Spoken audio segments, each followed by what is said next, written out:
हाँ शुरू करें।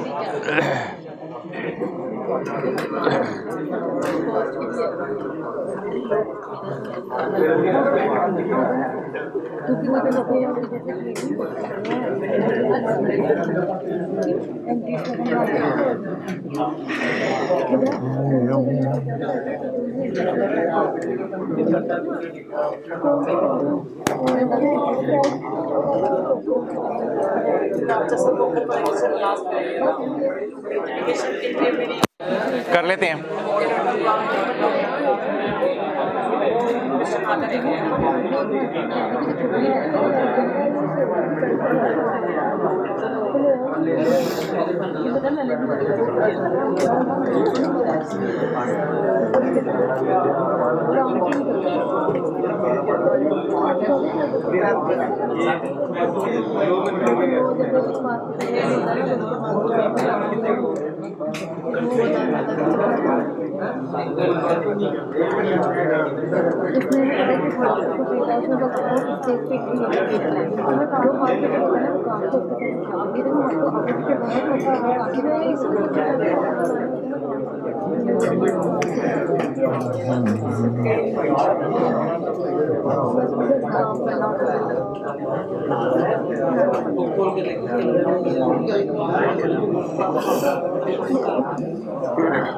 चलो शुरू करो भाई।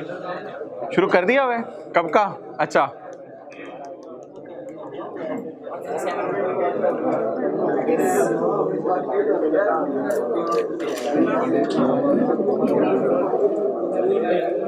पेज 124 पेज निकाल लें पहले, फिर कल वाला जो मैं सवाल करा रहा था उसको रिज्यूम करते हैं। पेज 124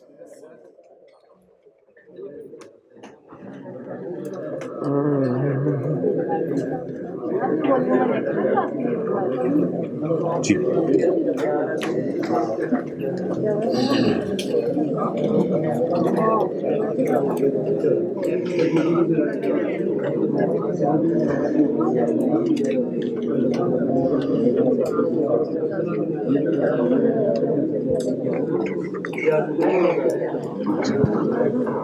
अच्छा भाई, कल हमने बात की थी, वैसे तो ये IFRS 15 का कॉन्सेप्ट नहीं है, पता नहीं क्यों ICAP ने अपनी किताब में डाल दिया है। IFRS 15 का कॉन्सेप्ट नहीं है। आज हम डिस्काउंट की बात करने लगे हैं, कैश डिस्काउंट की, जो चीज़ें परचेज कर रहे हैं उसके एतबार से। कल हमने किसकी बात की थी? कैश डिस्काउंट की, जो बंदा सेल कर रहे चीज़ें उसके एतबार से। और आज हम किसके एतबार से बात करने लगे हैं? बायर के एतबार से। तो इसमें कोई ऐसी चीज़ नहीं है जो करने वाली हो, आसान सी चीज़ है। होंडा एटलस कार अगर चीज़ें खरीदे, क्या कहते हैं, जनरल टायर से टायर खरीदे, तो होंडा को खुद पता होगा ना कि मैंने जल्दी पेमेंट करनी है या लेट करनी है। खुद पता होगा ना, दादा आपको पता होता है आपने पेमेंट्स कब करनी है, आमतौर पे तो दादा होता ही है बंदे को। तो इधर सोचने की चीजें नहीं है, इधर पेमेंट हमारे हाथ में है। उधर हम सेलर थे, हमें नहीं पता था बायर का पैसे दे। आज तो हम बायर हैं। तो अगर मैं बाजार से जाके चीजें खरीदूं और दुकानदार मुझे कहे, चले आप कर लें, आप बाजार से जाके चीज खरीदें, दुकानदार कहे जल्दी पैसे ले आना तो इतने ले लेना, इतने तो मैं कर दूंगा, लेट पैसे आए तो इतने हो जाएंगे, तो अब आपको पता होगा ना मैंने क्या करना है। तो फिर तो कोई इसमें परेशानी वाली बात नहीं, तो सादा सी बात है, 2-3 मिनट में खत्म करें। एबेसिन limited sold goods amounting to 1 lakh to Raja traders. Buyer कौन है? राजा। ऑन यकम जनवरी 2021, पेज 124, 2 महीने के उधार पे। कंपनी की पॉलिसी है कि डिस्काउंट दे देती है 10% अगर बंदा कितने अरसे में पैसे दे जाए? 1 महीने में। How the above transaction in independent scenarios will be dealt in the books of Raja. Raja की किताबों में ये ट्रांजैक्शन कैसे रिकॉर्ड होगी? ऑन यकम January and on the date of payment. अच्छा एक बात याद रखें, पहले तो आप परचेज की एंट्री नॉर्मल तरीके से किया करेंगे। यकम जनवरी परचेज की एंट्री आपने पूरी करनी है, परचेज की एंट्री पूरी करनी है, अधूरी नहीं करनी। यकम जनवरी 21 कितने की चीजें खरीदी? क्या इंट्रो की क्लास में एंट्री बनाई जाती थी? Purchase debit, creditor credit. हम राजा हैं बोले हम राजा हैं, हम राजा हैं। हमने पेमेंट करनी है, हमने पेमेंट करनी है। RL did not take advantage of settlement discount. हमने कहा यार हमें डिस्काउंट से डिस्काउंट नहीं चाहिए, हम पैसे देर से जाके दे देंगे। हमने 1 महीने 5 दिन बाद पैसे दिए हैं, 1 महीने 5 दिन बाद पैसे दिए हैं, तो बताएं पैसे पूरे दिए होंगे अधूरे? पूरे पैसे दिए होंगे, तो बस एंट्री खत्म करें। 5 फरवरी की डेट डाल के क्रेडिटर डेबिट कैश क्रेडिट कितने से? 100 से। डन। अच्छा अगली बात, दूसरा सिनेरियो। दूसरे सिनेरियो से पहले जरा एंट्री दोबारा एक दफा करवा दें चीजें खरीदने की। परचेज डेबिट अगले पे हुई, यहाँ एंट्री तो आपको नोट करने की जरूरत नहीं है। परचेज डेबिट क्रेडिटर क्रेडिट कितने से? 100 से।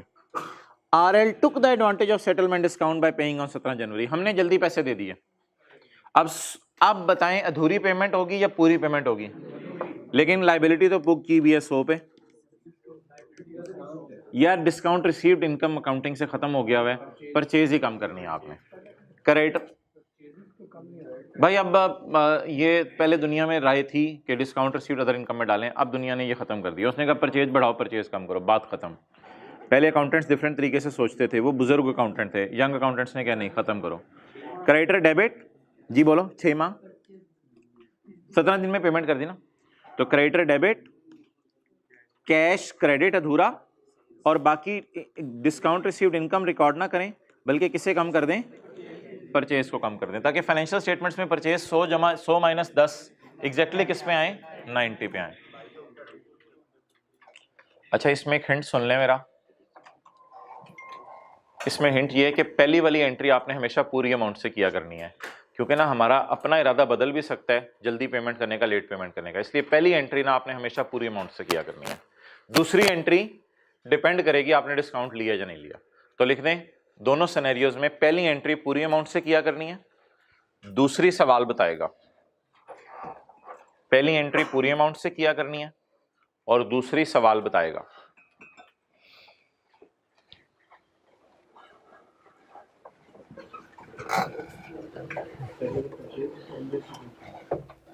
उसे भी परचेज डेबिट क्रेडिटर क्रेडिट, हाँ ठीक है।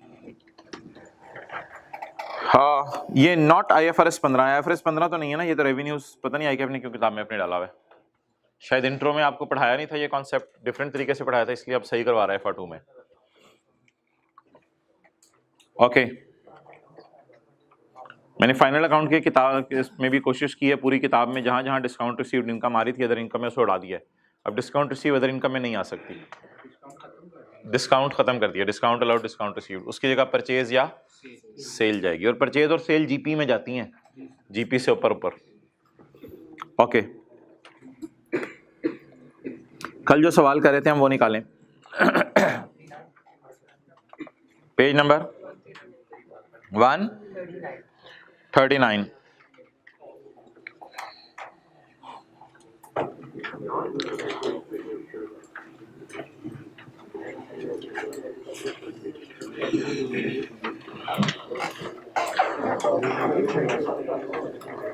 जी भाईजान, आप गुड्स लिफाफे में डाल के दे सकते हैं या सर्विसेज भी लिफाफे में डाल के दे सकते हैं? गुड्स कस्टमर को लिफाफे में डाल के दे सकते हैं, सर्विसेज कस्टमर को लिफाफे में डाल के दे सकते हैं। ये पकड़ ले लिफाफा। गुड्स फौरन बेच दी होती हैं, इसको कहते हैं at a point in time, फौरन। और सर्विसेज फौरन देते हैं या आहिस्ता आहिस्ता? कॉलेज वाले आपको गुड्स, कॉलेज वाले आपको जो बुक्स हैं वो फौरन बेचते हैं या आहिस्ता आहिस्ता? फौरन। अगर एक ही वॉल्यूम हो फौरन बेच देते हैं बुक, लेकिन लेक्चर आपको आहिस्ता आहिस्ता देते हैं। यार वैसे दुनिया चेंज हो गई है, दुनिया बदल रही है। आजकल लेक्चर भी कई दफ़ा फौरन मिल जाते हैं। 31 जनवरी को बच्चा आया, नहीं, ऑनलाइन में भी आहिस्ता आहिस्ता मिलते हैं भाईजान, मैं रोजाना अपलोड कर रहा हूँ। मैं तो रोजाना ऑनलाइन में भी आहिस्ता आहिस्ता लेक्चर मिले। ऑनलाइन वालों से पूछे, वो इंतजार में लगे होते हैं अगला लेक्चर कब है, सारे उनके पिछले क्लियर हैं, वो इंतजार में लगे होते हैं। यार अपलोड हो जाए तो मैसेज कर रहे होते हैं आज लेक्चर नहीं अपलोड हुआ, वो तो 100 मैसेज आए होते हैं ग्रुप में आज का लेक्चर अपलोड नहीं हुआ, वो इंतजार में होते हैं। अच्छा उनके कोई पिछले लेक्चर नहीं है। तो अब पता नहीं कोई बच्चा ये 15 फरवरी को लेक्चर सुन रहा है, क्या कर रहे हैं मुझे तो पता ही नहीं कि वो क्या रहा है। कोई 20 फरवरी को जाके ये लेक्चर सुन रहा होता है। अच्छा अब मुझे ये बताएं कि अगर कोई बंदा आके 31 जनवरी को कहे राइज वालों को, भाईजान मैंने महीने बाद टैक्स का पेपर देना है, मुझे टैक्स के लेक्चर देते हैं। अब शायद टैक्स के सारे लेक्चर पोर्टल पे अपलोडेड हैं, अब वो उनको एज इट इज पकड़ा देंगे। अब तो ये फिर लिफाफे में डाल के, लेकिन ये फिर सर्विस नहीं है, ये गुड टाइप की चीज बन गई है। तो बहरहाल मैं तो पता नहीं किस साइड पे निकल गया। वैसे ही हमने थोड़ी सी एडवांस बातें शुरू कर दी, जनरल बातें बताएं। गुड्स किस तरह बेची जाती हैं, फौरन, और सर्विसेज आहिस्ता आहिस्ता। लेकिन ये जो सवाल था ना, इसमें ना गुड्स बिकी थी ना सर्विसेज रेंडर हुई थी, इसमें उससे पहले ही पैसे आ गए थे।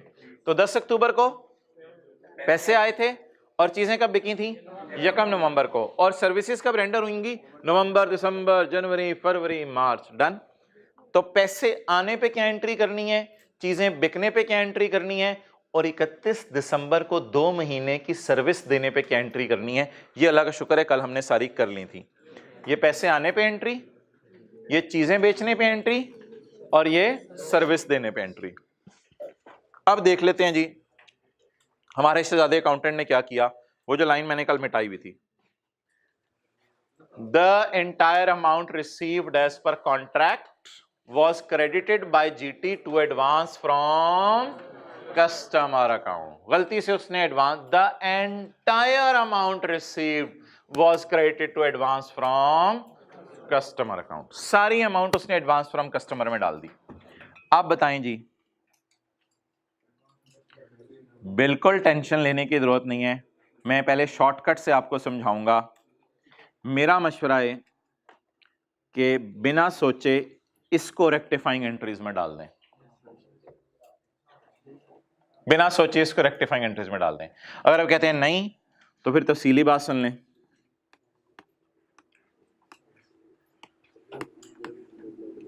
भाईजान ये ओरिजिनल है 3, the entire amount received, wrong कर रहा हूं, the entire amount received is credited to advance from customer account. कितनी जी, 690। तो भाई उसने सिर्फ पहली एंट्री की है, दूसरी तीसरी एंट्री एक बार याद रखिएगा, नॉन कैश एंट्री अकाउंटेंट भूल जाते हैं। ये नॉन कैश है ना, इनमें कैश इन्वॉल्व नहीं हो रहा, तो ये एंट्री अकाउंटेंट भूल जाते हैं। ये रॉन्ग एंट्री। अब रेक्टिफाइंग क्या बनेगी, अब तो कोई टेंशन लेने की जरूरत ही नहीं। ये वाली करनी थी, कर दी, रेक्टिफाइंग में इसको ना करें। ये दोनों करनी थी, नहीं की, ये दोनों कर दें जी।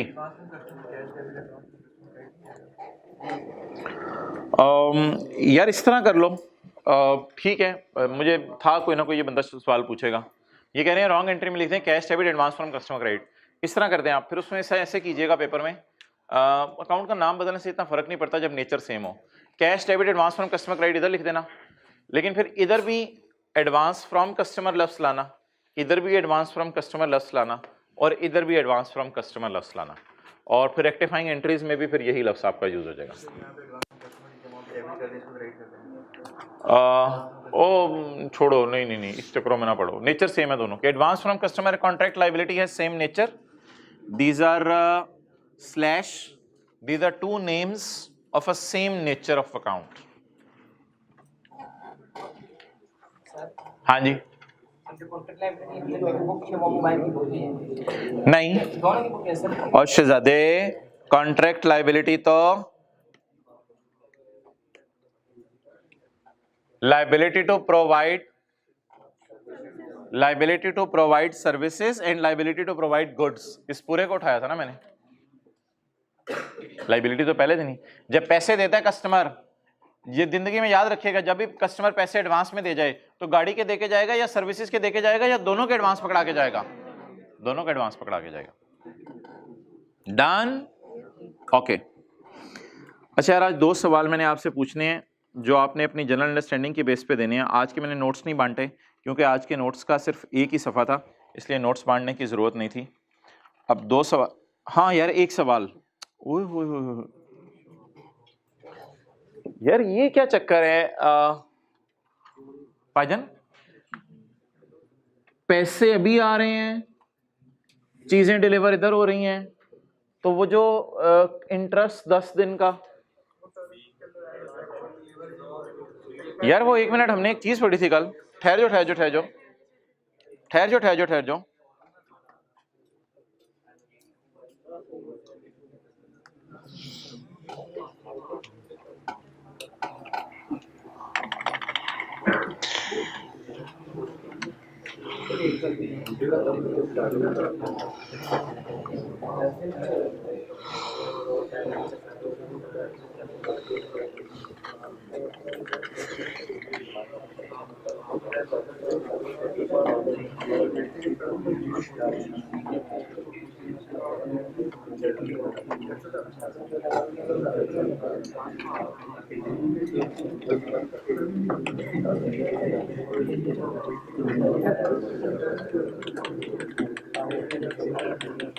जी भाईजान, मैं आपसे ये कह रहा था कि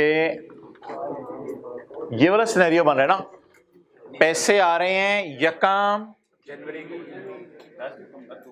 10 अक्टूबर को, पैसे आ रहे हैं 10 अक्टूबर को, और मोबाइल कब डिलीवर कर रहे हैं हम, यकम नवंबर को।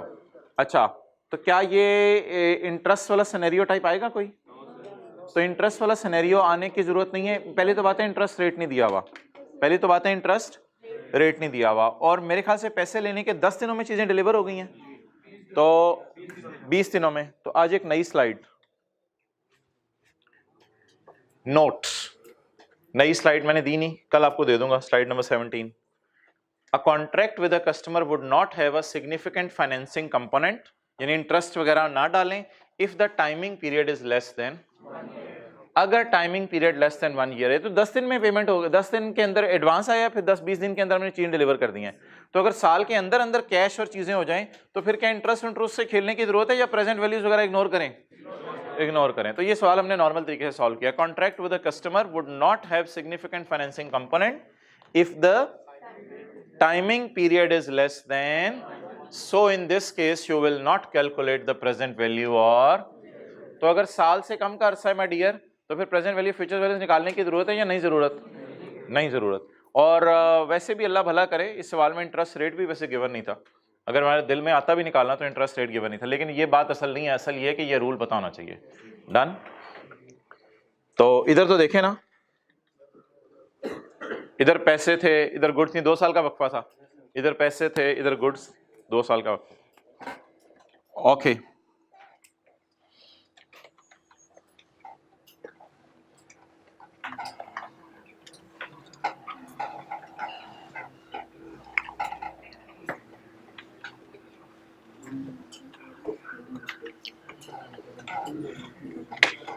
तो इस पे लिख लें जाके, यहाँ पे 10 दिन के अंदर पैसे दे दिए, तो 1 साल के अंदर 20 दिन के अंदर चीजें दे दी हैं, 20 दिन में चीजें डिलीवर कर दी हैं, तो साल के अंदर अंदर चीजें डिलीवर कर दें तो इंटरेस्ट वगैरह नहीं निकालना। लेकिन 20 दिन में चीजें डिलीवर कर दी हैं तो साल के अंदर अंदर कर दी हैं, इसलिए इंटरेस्ट की टेंशन नहीं लेनी। 20 दिन के अंदर अंदर चीजें डिलीवर कर दी हैं, वही सवाल जो हम कर रहे थे यार अभी पास पेपर वाला, 20 दिन के अंदर चीजें डिलीवर कर दी हैं तो साल के अंदर अंदर डिलीवर कर दी हैं, तो इंटरेस्ट की टेंशन नहीं लेनी।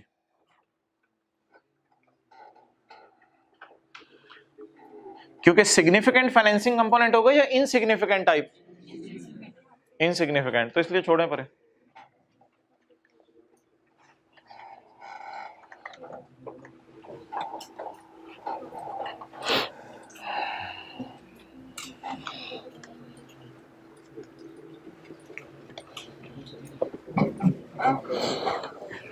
अच्छा भाई, अब एक सवाल मैं आपसे पूछने लगा हूं रेवेन्यू रिकॉग्निशन का। ये आज के नोट्स में ना 2 लाइनें मैंने डाली हैं, आज के नोट्स में 2 लाइनें डाली हैं। पहली लाइन पढ़ें और इसका जवाब दे दें, जवाब मैंने मिटाया हुआ है। अगर एक entity agreed to provide 2 year maintenance service for 20,000, अगर किसी ने मुझे कहा है, ये साथ वाला सर्विस स्टेशन था, इसने मुझे कहा यार आप सारा 20,000 मुझे दे दें, तो मैं आपको ना 2 साल तक इंशाल्लाह गाड़ी जो है वो सर्विस वगैरह कर दिया करूंगा, सारे काम आपके कर दिया करूंगा, 20,000 दे दें। तो कितना कितना रेवेन्यू बुक करेगा ये पहले साल और दूसरे साल? 10,000। ठीक है, कितना कितना रेवेन्यू बुक करेगा बोलें? डन, स्ट्रेट लाइन बेस पे रेवेन्यू बुक कर लेगा। समझ आ गई बात। और यही हमने कल के सवाल में किया था मोबाइल में। मोबाइल में हमने कहा था 12 महीने के लिए हमने मोबाइल दिए, डिवाइडेड बाय 12 महीने मल्टीप्लाइड बाय 2, या 2 साल के लिए मोबाइल का था कल के सवाल में वो जो मिनट्स वाली सर्विस दी थी, अभी जो सवाल किया सुबह 12 महीने, तो डिवाइडेड बाय 12 मल्टीप्लाइड बाय 2, तो ये कितने महीने की सर्विस है? 24 महीने की। डिवाइड बाय 24 मल्टीप्लाइड बाय 12, इसको स्ट्रेट लाइन मेथड में कह सकता हूँ। तो मुझे बताएं, मैंने इससे क्या वादा किया कि मैं तुझे 20,000 देता हूँ, तो 2 साल तक मेरी गाड़ी सर्विस करके लश पश कर दिया कर। तो उसने कहा ठीक है यार, 20,000 मैंने कमा लिया, 10,000 दोनों सालों में इनकम में डाल दूंगा। इसे स्ट्रेट लाइन भी कहते हैं। एक और सिनेरियो आपके सामने मैं पुट कर रहा हूं, उसमें आपने जो है जरा सोचना है। If an entity has agreed to provide 10,000 kilometre maintenance service each year.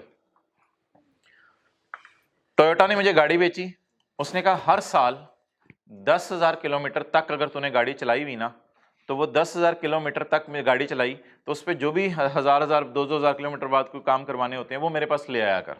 ठीक है। तो if an entity is agreed to provide 10,000 kilometre maintenance service each year, ठीक है, तो 10,000 किलोमीटर मेंटेनेंस सर्विस मैं तुम्हें दे दूंगा ईच ईयर। पहले साल 10,000 चलाओ, दूसरे साल 10,000 चलाओ, तीसरे साल 10,000 चलाओ, हर साल मेरे पास ले आओ। जब तुम्हारी 30,000 की लिमिट बढ़ जाएगी ना, तो बस उसके बाद मैं तुम्हें लिफ्ट नहीं कराऊंगा। 30,000 किलोमीटर तक मैं तुम्हें सर्विस कर दूंगा for a period of 3 years, 10,000। लेकिन पास्ट एक्सपीरियंस की बेस पे टोयोटा ने सोचा है कि कस्टमर इतनी गाड़ी नहीं चलाते, लाहौर के अंदर चले जाते हैं, या ज्यादा हो तो भाई पिंडी चले जाएंगे, गुजरांवाला चले जाएंगे, ज्यादा गाड़ी नहीं चलाते। उनका अंदाजा है कि कस्टमर जो है वो 24,000 किलोमीटर गाड़ी चलाएंगे 3 साल में। उनका क्या अंदाजा है कि 3 साल में कितनी गाड़ी चलाएंगे? वैसे ऑफर कितनी है कि 30,000 किलोमीटर तक भी मैं गाड़ी चला लूं तो। अच्छा, अब इतने दिनों से हम पढ़ रहे हैं, किस बेस पे रेवेन्यूज रिकॉर्ड होते हैं? एस्टिमेट्स की बेस पे या ऑफर्स की बेस पे? ये देखो, एस्टिमेट देखे ना, जैसे गोदाम से चीजें डिलीवर हुई थी 50, उम्मीद थी वापस आ जानी है 5, तो फिर सेल कितना की बुक है? 45 की। तो आप बताएं, मैंने उसे ऑफर क्या किया है? 30,000। लेकिन मेरा तजर्बा है कि इतनी ज्यादा गाड़ी चलाते नहीं, मैंने ऑफर इसलिए ज्यादा रखी है कि लोग अट्रैक्ट हो मेरे पास, तो मैंने ऑफर बड़ी रख दी, और मुझे पता है लोग आते कोई नहीं। अब 24,000 किलोमीटर में से हो सकते पहले साल ये चलाई 6,000 किलोमीटर, फिर यूनिट्स प्रोड्यूस की बेस पे रेवेन्यू रिकॉर्ड होगा। जिस तरह स्टेट लाइन 24,000 में से पहले साल 6,000 चलाए गाड़ी, अगले साल 10,000 चला ले, मिसाल के तौर पे ज्यादा चला ले, उससे अगले साल 8,000 चला ले, तो ऊपर नीचे हो सकती है वेरिएशन। तो क्या ऐसी सूरत में हम रेवेन्यू स्ट्रेट लाइन बेस पे रिकॉर्ड करेंगे या जितने किलोमीटर चलाया? इसका अभी एक सवाल कराने लगा हूं। Then it will book revenue based on estimation of 24,000 kilometre. तो बताओ, ऑफर करते हैं उसकी बेस पे रेवेन्यू बुक होते हैं, या जो अगले ने उस ऑफर में से हमारी एक्सपेक्टेशन के मुताबिक यूज करना होता है उस पे रेवेन्यू बुक होता है? ये स्टैंडर्ड शुरू से ही कहते हैं कि रेवेन्यूज में भी एस्टिमेशंस इन्वॉल्व करो, रेवेन्यूज में भी एस्टिमेशन। और ये जो मैंने सर्विस स्टेशन वाले को 20,000 दिए थे, इसमें तो उसकी एक्सपेक्टेशन ही कोई नहीं थी, और तो इसलिए 20,000 को मैंने 2 से डिवाइड किया। यहाँ स्ट्रेट लाइन बेस पे रेवेन्यू रिकॉर्ड हुआ, लेकिन यहाँ किस पे होगा? एस्टिमेटेड बेस पे। एस्टिमेटेड में भी हो सकता है 24,000 में से मैं पहले साल सिर्फ 6,000 किलोमीटर चलाऊं, तो उस बेस पे रेवेन्यू रिकॉर्ड हो जाएगा। अगेन ये हवाई बातें ऐसे समझ नहीं आती। पास पेपर का क्वेश्चन 10 करने जी आज, ये पिछली से पिछली अटेम्प्ट का सवाल है।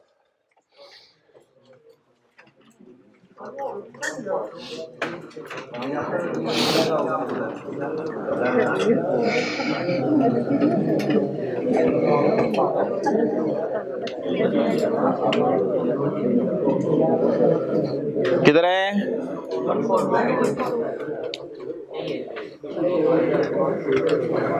ऑन 1 जनवरी।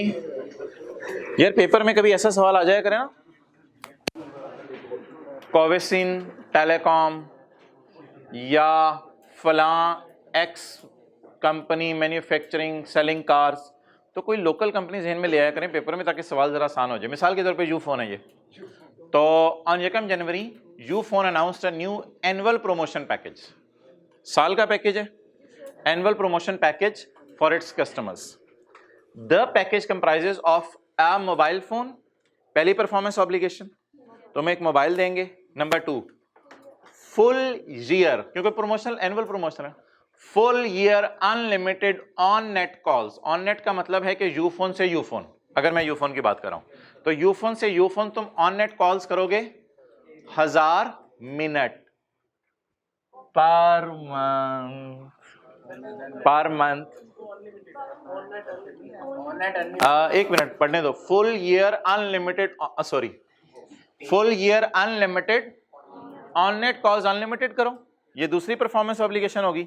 और तीसरी performance obligation 1000 minutes per month on other networks. तो सबसे पहले बताएं, identify the contract. Yes, contract सभी नीचे होगा, कोई ना कोई कस्टमर पकड़ा जाएगा, बल्कि नीचे लिखा होगा 1000 पैकेज ऐसे बेच भी दिए हैं हमने, तो कॉन्ट्रैक्ट तो एग्जिस्ट करेगा, कहीं ना कहीं से पता चल जाएगा।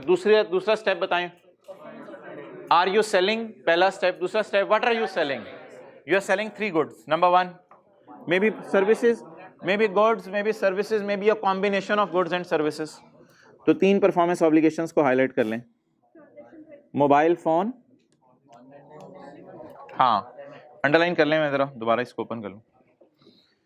ये आज इसने पूरा दिन काम करना है ना, तो जरा वो परेशान हुआ हुआ है सुबह से ही।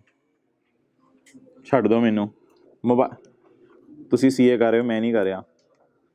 Mobile phone, full year unlimited on net calls and 1000 minutes per month on other networks.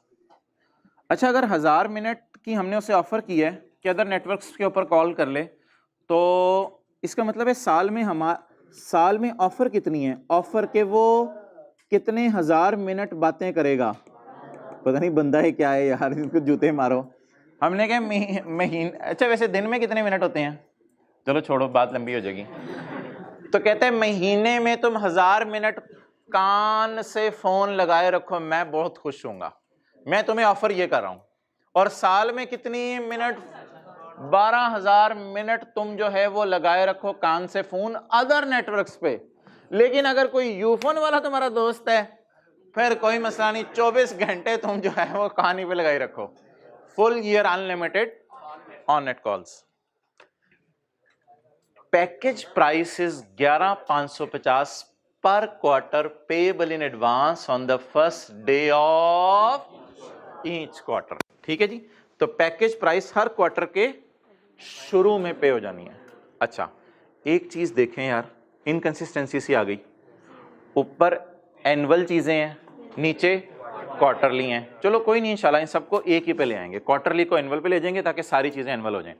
मुझे ये बता दें, कस्टमर्स को हम कितना चार्ज कर रहे हैं? 450 का बर्गर, याद है पहले दिन बेचा था? बर्गर नहीं बेचा था 450 का, 450 का बर्गर, बोतल और फ्राइज बेचे थे। कस्टमर से कितने लेने हैं? Package price, package price. तो मेरे ख्याल से वो जो हम बनाते हैं ना ऐसे करके 2 कॉलम, उसमें 11550 को जब मैं 4 साल में 4 क्वार्टर होते हैं, कुछ बच्चे समझते हैं 3 क्वार्टर होते हैं साल में, दीवाने। साल में 4 क्वार्टर होते हैं, जनवरी फरवरी मार्च अप्रैल मई जून जुलाई अगस्त सितंबर अक्टूबर नवंबर। तो यहां बोले मैं क्या डालता हूं? Transaction price. आपको मैंने बताया था सवाल में ये गिवन होती है, और स्टैंड अलोन प्राइस ये अल्लाह करे तीनों की सवाल में गिवन हो। ये डाटा सवाल में दिया होता है टोटल करके, फिर ये वाला डाटा हम खुद निकाल लेते हैं। तो व्हाट इज ट्रांजैक्शन प्राइस? तो लिख लें ट्रांजैक्शन प्राइस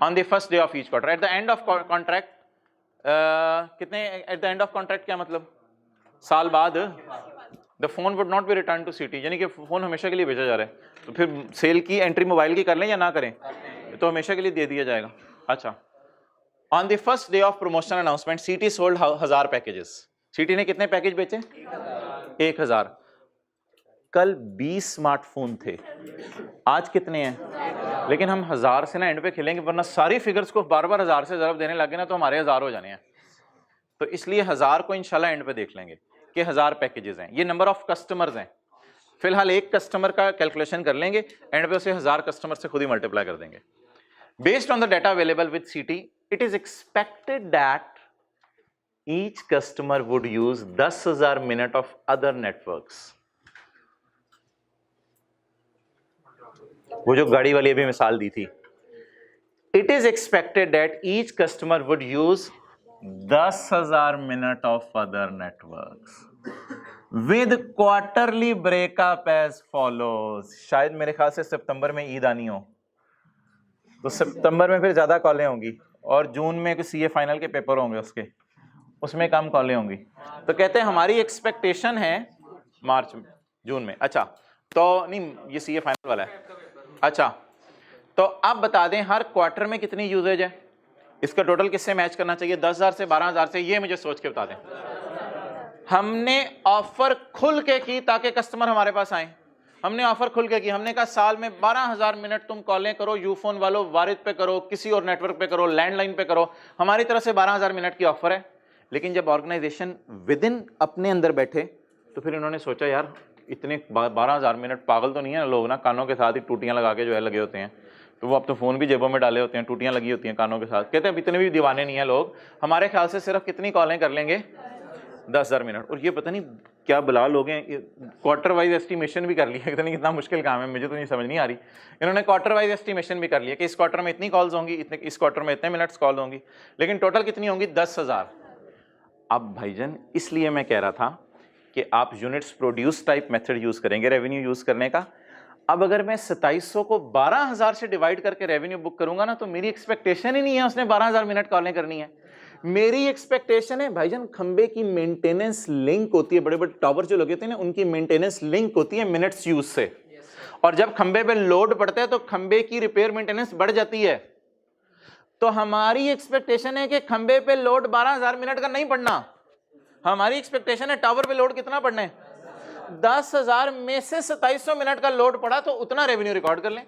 अब ये तो बोंगी सी होगी कि 2700 डिवाइडेड बाय ऑफर को ऑफर से मल्टीप्लाई कर रहे हो, तो 2700 को मैं रेवेन्यू बुक करते हुए 10,000 से डिवाइड करूंगा, तो 2700 को 12,000 से डिवाइड करूंगा। 12,000 is my offer, 12,000 is my offer, 30,000 kilometre गाड़ी वाली बात, वो मेरी ऑफर है। लेकिन मेरी एक्सपेक्टेशन क्या है, कितना खंबा यूज होगा, साल में 10,000 मिनट कस्टमर खंबा यूज करेगा, तो 2700 डिवाइड बाय 10,000 पता चल जाएगा 27% यूज हुआ। समझ आ गई बात? आगे अब क्या रह गया सवाल में अब क्या रह गया सवाल में, stand alone selling prices. The mobile phone has a retail value of 34,000, ये पहले की आ गई stand alone selling price if sold separately. यही लाइन मैंने पहली क्लास में उठाई थी रिटेल वैल्यू की, इसी सवाल से, इसकी अंग्रेजी से आप ऑलरेडी फेमिलियर हैं। A monthly subscription for unlimited on net calls is 500 monthly, while every call on the other networks is charged at 1.5 per minute if billed। जो लोग इस पैकेज के को लेने नहीं आते, कोई आप जाते हैं, आप कहते हैं यार मैंने ये पैकेज नहीं लेना, तो वो कहेंगे भाईजान 34,000 रुपए का मोबाइल है, लेने तो ले लें। अच्छा मुझे ऑन नेट्स कॉल फ्री होंगी यार, चलो ऑन नेट्स कॉल फ्री होंगी, तुम्हें नहीं ऑन नेट कॉल्स फ्री होंगी, वो तो इन लोगों को फ्री हैं। तुम्हें क्या ऑफर है, तुम 500 रुपए हर महीने दे दिया करो, तुम्हें ऑन नेट कॉल्स फ्री कर देते हैं, लेकिन 500 देने पड़ेंगे। फ्री मींस सॉरी फ्री नहीं, अनलिमिटेड कर देते हैं, फ्री तो नहीं, 500 रुपए देने पड़ेंगे। और तीसरी ऑफर क्या जी, अगर तुम चाहते हो कि अदर नेटवर्क्स पे कॉल करो तो तुम्हें 1 मिनट के कितने रुपए देने पड़ेंगे, 1.5 रुपए देने पड़ेंगे। डन। अब जहां जहां फिगर भी जो है ना मंथली हुई, क्वार्टरली हुई, उसे साल पे लाना है, उसे साल पे लाना है, ताकि हमारा कॉन्ट्रैक्ट पूरा किस बेस पे डील हो, साल की बेस पे। चलें जी 3 कॉलम बनाएं, वो मैं बताता हूं, बिल्कुल बताएं जी कितनी कॉलम डालूं। मोबाइल, ऑन नेट कॉल्स और अदर नेटवर्क्स, स्टैंड अलोन से। अच्छा इसको थोड़ा सा ना मैं आगे करके लिख रहा हूं क्योंकि इधर ब्रैकेट्स में शायद कैलकुलेशंस करनी पड़े।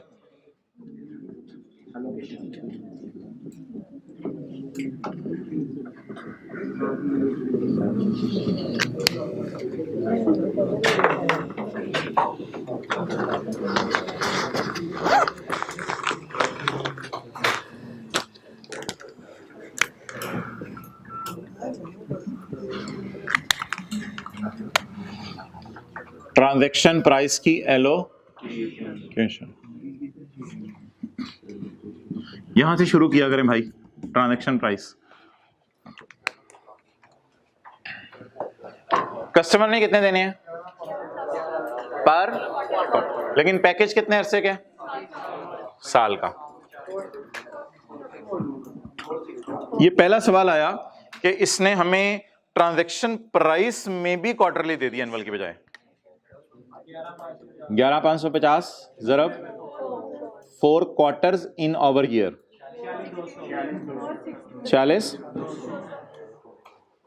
ये एक कस्टमर ने साल में देना है। सर आसिफ ने 46,200 रुपये बिल देना है साल का। ये साल का बिल है सर आसिफ का। उसके साथ इनको मोबाइल में मिल जाएगा, यूफोन पे कॉलें भी कर लेंगे और दूसरे नेटवर्क से भी कॉलें कर लेंगे। ये 46,200 रुपये साल का खर्चा एक कस्टमर का है। कस्टमर का खर्चा है और सेलर का रेवेन्यू। कस्टमर का खर्चा है ये 46,200, सेलर का रेवेन्यू। अच्छा अब मैंने क्या ढूंढनी है? Stand loss. The mobile phone, mobile phone में तो साल 2 साल के चक्कर में ना पड़े। मोबाइल फोन तो मोबाइल फोन है ना, सिंपल सी चीज है। 34,000।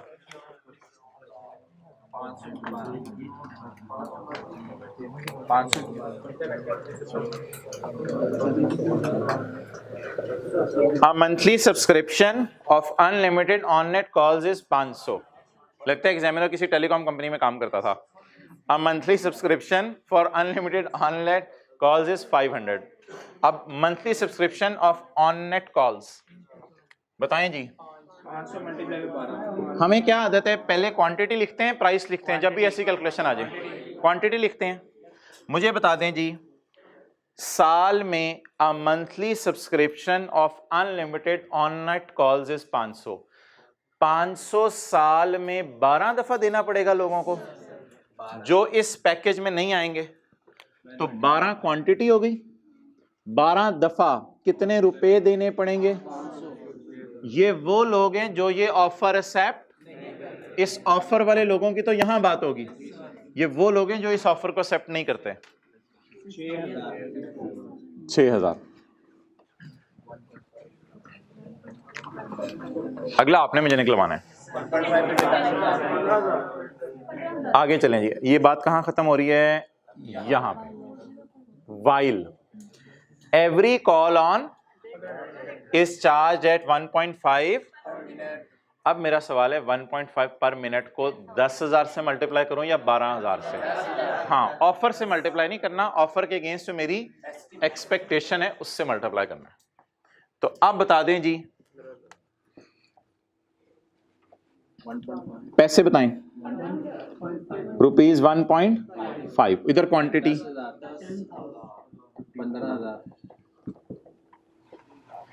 हमारा क्या अंदाज है कि पाकिस्तान में लोगों को अगर खुली ऑफर भी कर दे जाए 12,000 की, तो अगर एक बंदे को कह दिया जाए दिन में 50 पिज़्ज़े खाए, तो पिज़्ज़ा हट वाले भी सोचेंगे ना कि रेवेन्यू 50 का बुक ना करें, वो 40-50 या 15-20 ही खा के उसकी बस हो जानी है, पूरा दिन भी उसके लगाई रखो। ठीक है, तो ऑफरें तो लोग अट्रैक्ट करने के लिए खुली ऑफर करते हैं, लेकिन जब रेवेन्यू बुक करना होता है तब सोचते हैं कि कितनी ऑफर अगला बंदा एक्सेप्ट करेगा। तो कितनी की ऑफर एक्सेप्ट हो जानी है? 10,000। 10,000। कितना आ गया? 15,000। 15,000। 55,000। अब सवाल मत देखें 1 मिनट के लिए, ये टेबल पूरा करना है।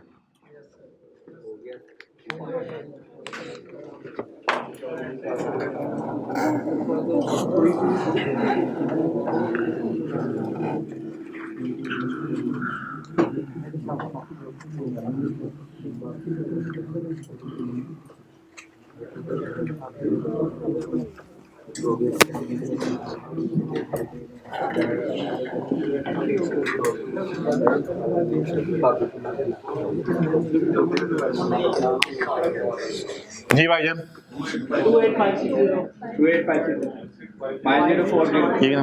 55,000 अच्छा वैसे लोग पागल हैं, 55,000 वाली चीज 46,200 में मिल रही थी, लेकिन लोगों ने बस अपनी अकड़ में आके नहीं यार ये ऑफरें ऐसे ही करते हैं फंसाने के लिए लोगों को, तो बस हम नहीं ऑफर लेते, तो बेचारे इनको 55,000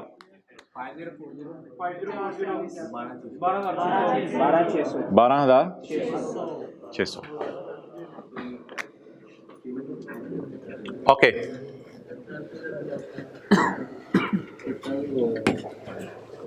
अब आप बता दें ईयर एंड दिसंबर के एतबार से, जून के एतबार से। आई गेम में वैसे दिसंबर और जून होता है, सितंबर ईयर एंड बहुत कम टेस्ट करता है। जो मार्च नहीं, 1 जनवरी को हमने स्कीम अनाउंस की है। Announcement date irrelevant, on first date of announcement now it is relevant. Announcement date irrelevant थी, लेकिन उसी दिन लोगों ने 1000 पैकेज बाय कर लिए, इसलिए अब अनाउंसमेंट डेट को गले लगाना पड़ेगा मजबूरन। तो अनाउंसमेंट डेट 1 जनवरी थी, तो 1 जनवरी तो हमारा ईयर एंड पता नहीं कब है, नहीं बताया।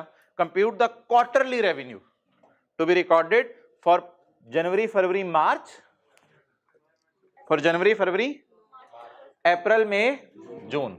अच्छा मुझे बताएं जनवरी में हमने उसे क्या सर्विस दी है? As far as the first performance obligation is concern, जनवरी में उसे क्या दिया है? मोबाइल दिया है। जनवरी में उसे क्या दिया है? मोबाइल दिया है। ऑन नेट कॉल्स दी हैं, ऑन नेट कॉल्स दी हैं। और तीसरी चीज अदर नेटवर्क्स पे उसने पूरे साल में कितनी कॉल्स करनी है? जनवरी फरवरी मार्च वाला ये क्वार्टर है, उसमें से कितनी की? 2700।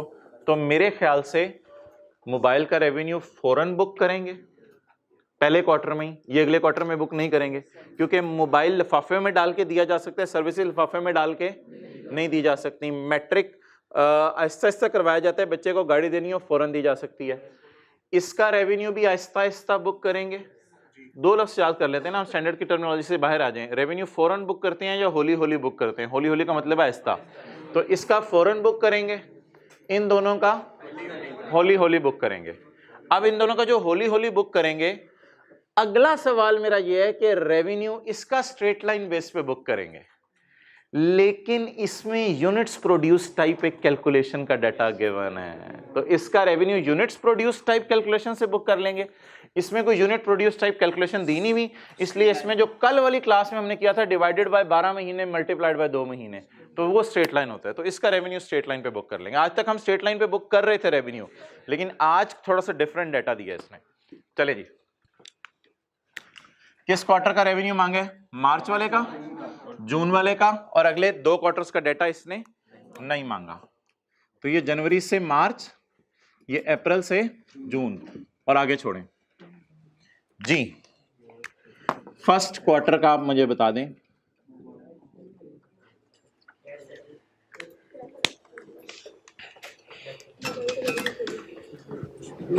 एंट्रीज नहीं मांगी उसने प्लीज, और अगर एंट्री बोली भी है तो एंट्री को वापस ले लें आप हजरात, क्योंकि क्या मांगे बोले?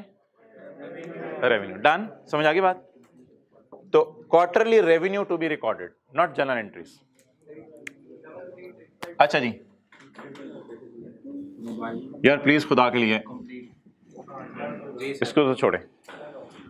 मोबाइल का रेवेन्यू फर्स्ट क्वार्टर में 1 जनवरी को डिलीवर होगा मोबाइल, वो बुक कर लें।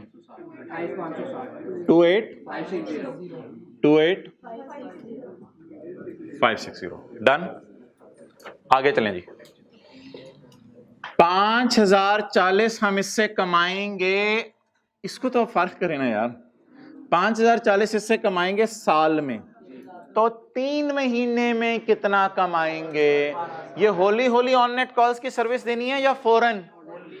होली होली आहिस्ता आहिस्ता का ब्रेकअप दिया हुआ मंथ वाइज या ब्रेकअप नहीं दिया हुआ month wise?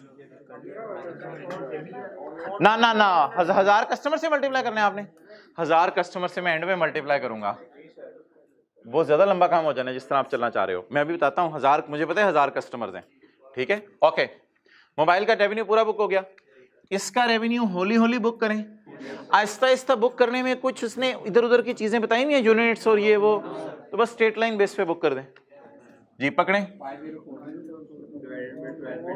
On net calls जी, बोलें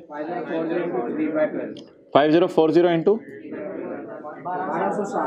1260। और आगे चलें जी। अदर नेटवर्क्स, अदर नेटवर्क्स के इससे हम कितने पैसे ले रहे हैं? 12600 के लिए कितने मिनट खंबा इस्तेमाल होगा? उसमें से हमारे क्वार्टर में कितने रेवेन्यूज और एक्सपेंसेस मैच होने चाहिए। खंबे की रिपेयर भी ज्यादा हो रही होगी इस क्वार्टर में, इस क्वार्टर में खंबे की रिपेयर कम करनी पड़ी होगी, तो रेवेन्यू एक्सपेंसेस को मैच कराया जाता है जी। बोलें other networks, total revenue for 1 year, तो इधर देखो, total revenue for 1 year 5040 into divided by 12 multiplied by 3 महीने, या इंटू 1/4 भी कर सकते थे ना लोग। क्वार्टर 4 क्वार्टर होते हैं, तो 3/12 में ज्यादा बेहतर है, क्योंकि इस तरह हम कल से भी कर रहे हैं। अच्छा, कितना रेवेन्यू साल का है अदर नेटवर्क्स का? 12,600। इस 12,600 में से मुझे बता दें कितने मिनट्स कॉल्स होनी है? 10,000 मिनट पूरे साल में होनी है। ये साल का रेवेन्यू, ये साल के मिनट्स मल्टीप्लाइड बाय हमारे क्वार्टर के मिनट्स, 27। तो ये यूनिट्स प्रोड्यूस टाइप की चीज हुई है। 3402 3402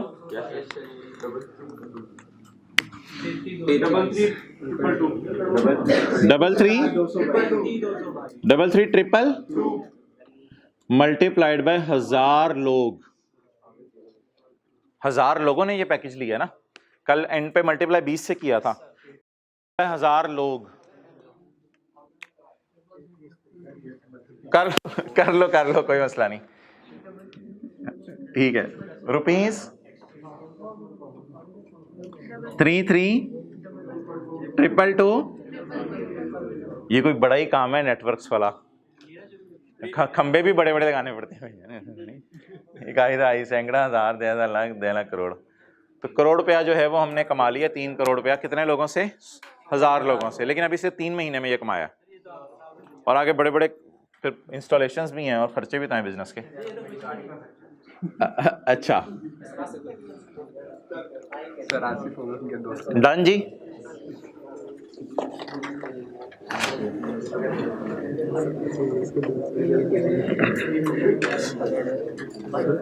जी हम अभी मोबाइल उसको प्रोवाइड कर रहे हैं, लेकिन पैसे क्वार्टर के आ रहे हैं जिसमें मोबाइल के पैसे ले रहे हैं, तो वो सर वो पूरे पैसे तो मोबाइल के, वो एंट्रीज हम करेंगे, वो एंट्रीज करेंगे। हाँ वो एंट्रीज करेंगे, क्या एसेट है क्या लाइबिलिटी है वो डिफरेंट होंगी जी। आगे चलें जी, अगला क्वार्टर, सेकेंड क्वार्टर। सर ये क्या हो रहा है? ऐसे हम करते थे, ऐसे तो हमने कभी नहीं किया था भाई। कल की क्लास में 2/12 किया, ऐसे भी हम करते थे, रेवेन्यू पूरे साल का निकाल के उसे एलोकेट करते थे। अब सेकेंड क्वार्टर में मोबाइल नहीं बेचेंगे, क्योंकि वो तो at a point in time फौरन डिलीवर हो गया या होली होली। पहले क्वार्टर के पहले दिन क्या डिलीवर किया हमने शॉपर में डाल के। अब सर्विसेज, अच्छा जी, ऑन नेट कॉल्स में मेरे ख्याल से कैलकुलेशन की जरूरत नहीं, टाइम सेव करें। 1260 ये वाली फिगर यूज कर लें, 3/12। और other networks, other networks 10,000 minute use होने हैं, उसमें से यूज कितने हुए? 2000। साथियों को कह रहे हैं 2000 डिवाइडेड बाय 10,000, 2500 3780 इंटू 1000 कस्टमर्स। ये क्या इतना रेवेन्यू कम क्यों हो गया? 3780 और इधर 33,222। और मोबाइल की भी तो डिलीवरी थी ना।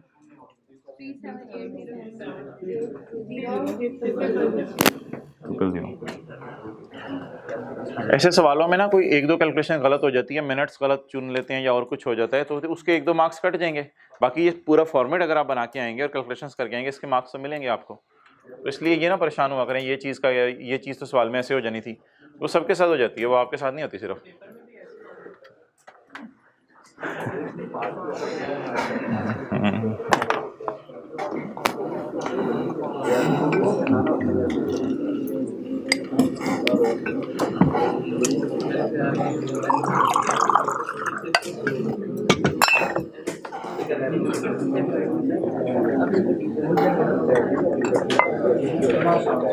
चलें भाईजान,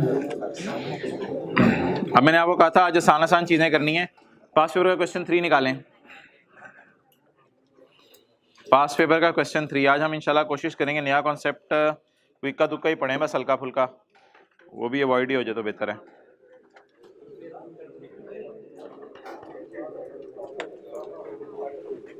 असल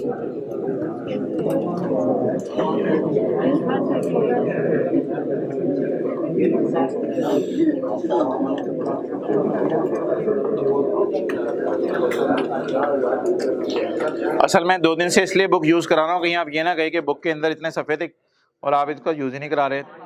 तो पास्ट पेपर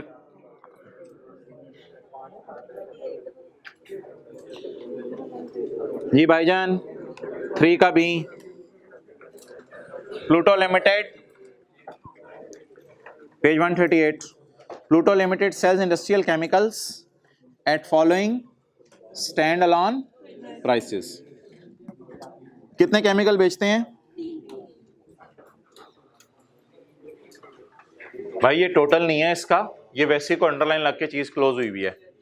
ये स्टैंड अलोन प्राइसेस हैं, यानी कौन सा कॉलम दे रहा है? वेल डन, फर्स्ट वाला, ये और ये वाला कॉलम दे रहा है।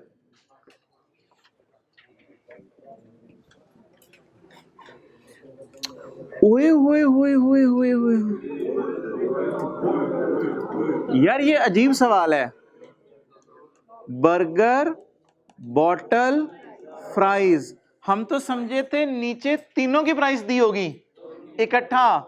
वो कह रहे नहीं नहीं, मैं तो बोतल और फ्राइज भी कभी कभी बेच देता हूँ पैकेज बना के। कोई कहता है मुझे भूख नहीं लगी हुई, मैं कहता हूँ बोतल फ्राइज, कहता है दे दो। तो वो फिर आइसक्रीम के लिए जैसे जगह बन जाती है, चाहे पेट भरा भी हो बिरयानी से। अच्छा डन हो गया ये बात, जान लिया।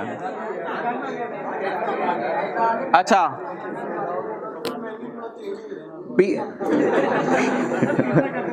PL regularly sells each carton of C2 and each carton of C3 together with together, दोनों को इकट्ठे बेचते हैं। कितने के? 170 के। Calculate the selling price to be allocated to each product। अगर PL ऑफर करे 1 carton of each product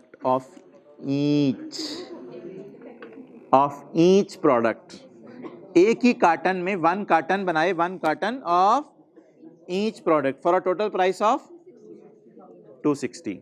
अच्छा भाई इसमें मैं ये कहूँगा कि पहले ना बताएं, इस तरह का ना एक आपने जहन में स्केच बनाना है पेपर में। ये दोनों कितने के बिक रहे हैं? 170 के। तो थोड़ी देर के लिए ना पेपर में आपने इस डेटे को फारिग कर देना है। ये दोनों कितने के बिक रहे हैं? 170 के इकट्ठे। तो आम तौर पे ये दोनों इकट्ठे बिक जाते हैं 170 के। वैसे अलग अलग कितने के बिक रहे हैं कैलकुलेटर के बगैर बताएं? 2 लाख के। लेकिन ये अब इसको मैं कहूंगा स्टेप वन के तौर पे एक एलोकेशन कर दें इसकी इन दोनों में। फिर जो स्टेप 1 में फिगर्स आएंगी ना, उसको यूज करते हुए स्टेप 2 कर लेंगे। ट्राई करते हैं। एक सवाल मैं कराता हूं, अगला फिर आपने खुद करना है। चलें जी, टेस्टर। पहले आपने जिसके बारे में स्पेसिफिकली बताया ना, पहले उसको करने, फिर उसके बाद जो तीनों के बारे में जनरल बताया फिर उसको करना।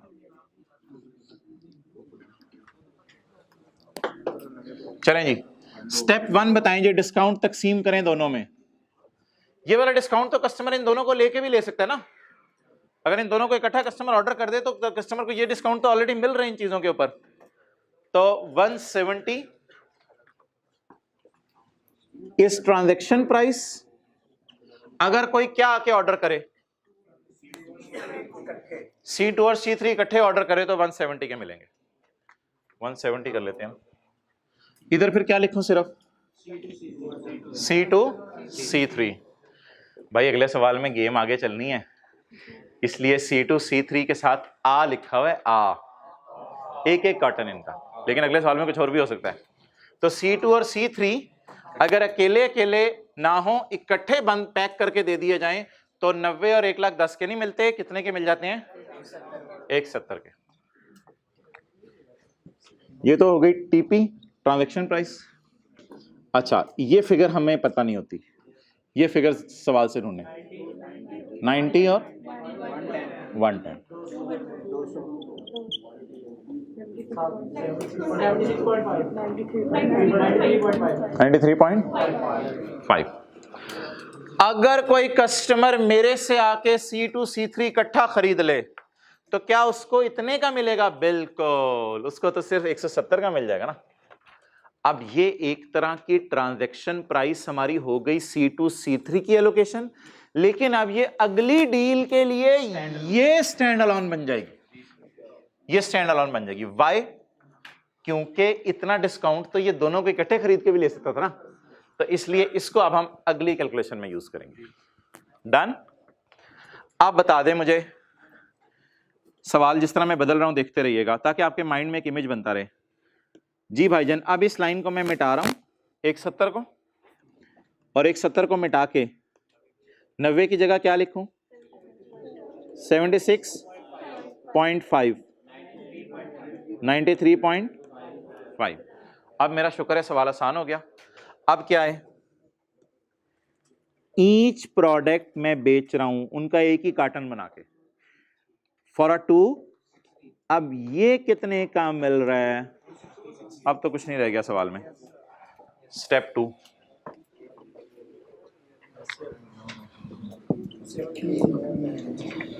जी C1, क्या C2 और C3 का ये डिस्काउंट ऑलरेडी इकट्ठे खरीद के बाय कर सकता था ना, ये वाला डिस्काउंट ले सकता था ना पहले ही, तो इसका मतलब है ये मार्केट प्राइस ही है इनकी, ये डिस्काउंट तो वैसे ही ले रहे हैं हम। अच्छा, 676.5 और 93.5, और ये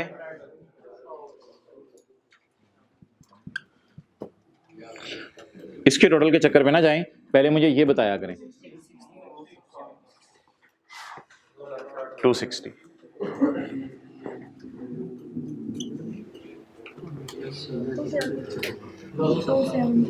दो सौ 96.3, 19, एग्जैक्ट 90।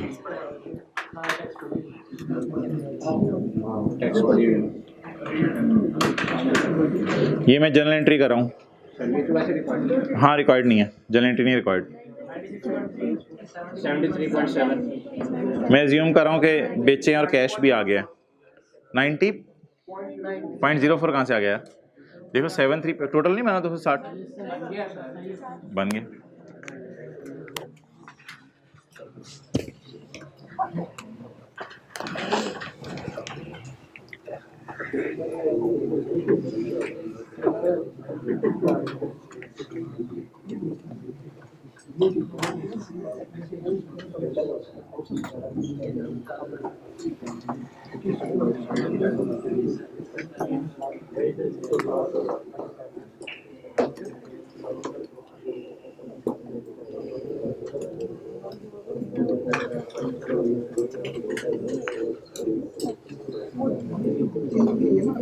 जी भाई छोड़ो यार, ना साथ वाले को आप सवाल समझाएं ना कुछ करें, ये पास पेपर में रिपीट हुआ हुआ सवाल, तो ट्राई करें।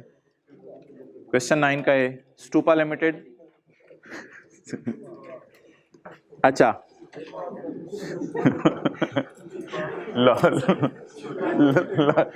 देख रहे हैं लॉलीपॉप।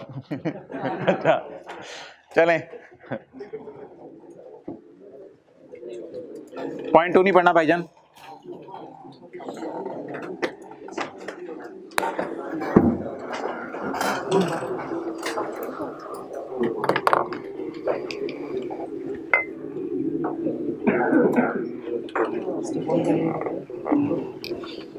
एक किताब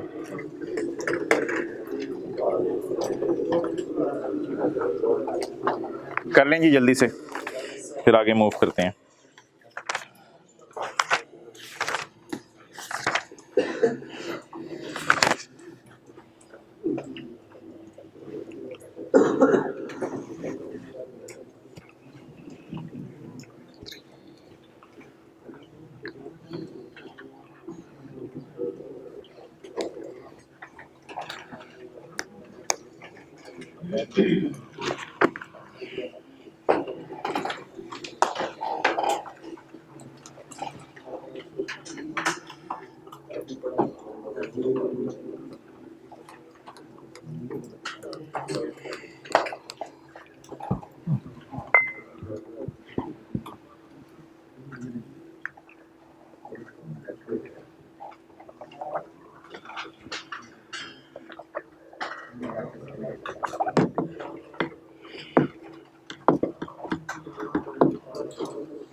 भाई लास्ट वाले भाई हो गया आपका?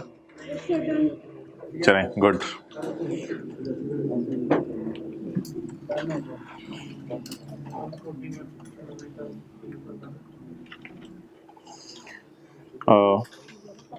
नाइन का ए का 2 कर लें, अगर किसी ने ए का 1 कर लिया।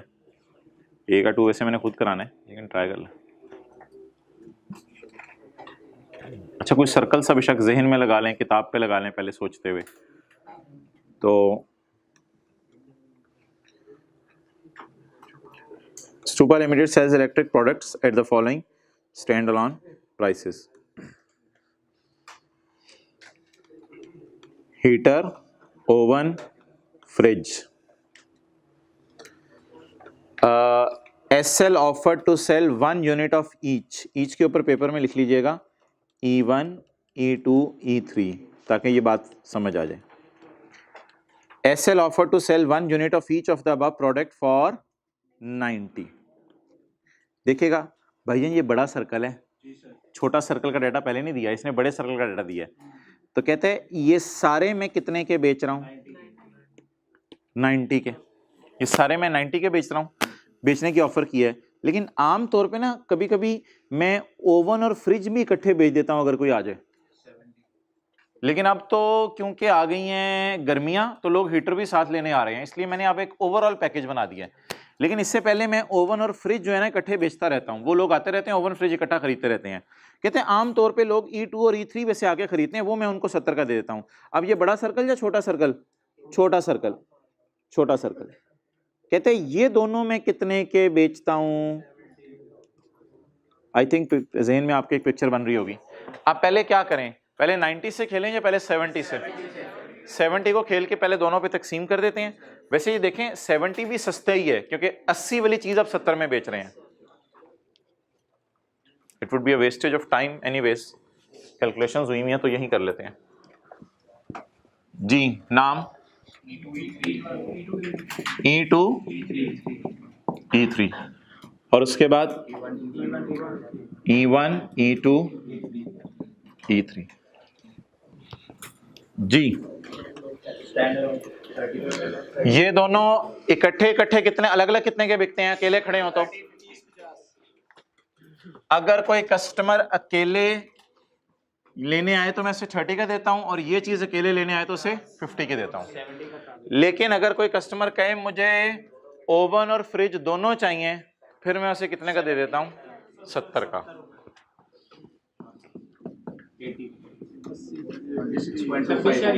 26.25, चलो खैर 43.7। अच्छा, लेकिन अब मैंने एक नई ऑफर लॉन्च की है, उसमें मैं क्या इकट्ठा बेच रहा हूं? तीनों को इकट्ठा बेच रहा हूं। तो उसमें फिर ऐसा करते हैं कि रहने दें, उसमें फिर ऐसा करते हैं कि ना सवाल को अब मैं बदल लेता हूं। 26,500, 43,750। अब इसकी बेस के ऊपर सवाल कर देते हैं। गलत हुआ कोई? 26 कितने? 26,250 है।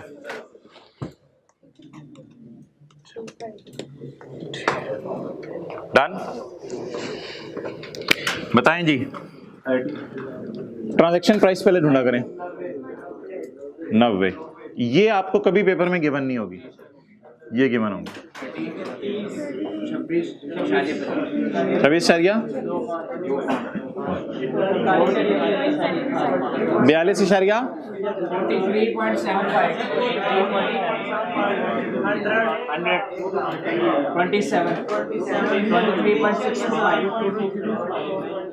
6 सोल्यूशन जरा चेक कर ले इसी का 23.35 सोल्यूशन चेक करें ना इसी तरह 39.37 सोल्यूशन मेरे ख्याल से रुपीस में हुआ होगा जितने पॉइंट्स में आप ले गए हैं। सोल्यूशन रुपीस में हुआ है ये 39375। डन?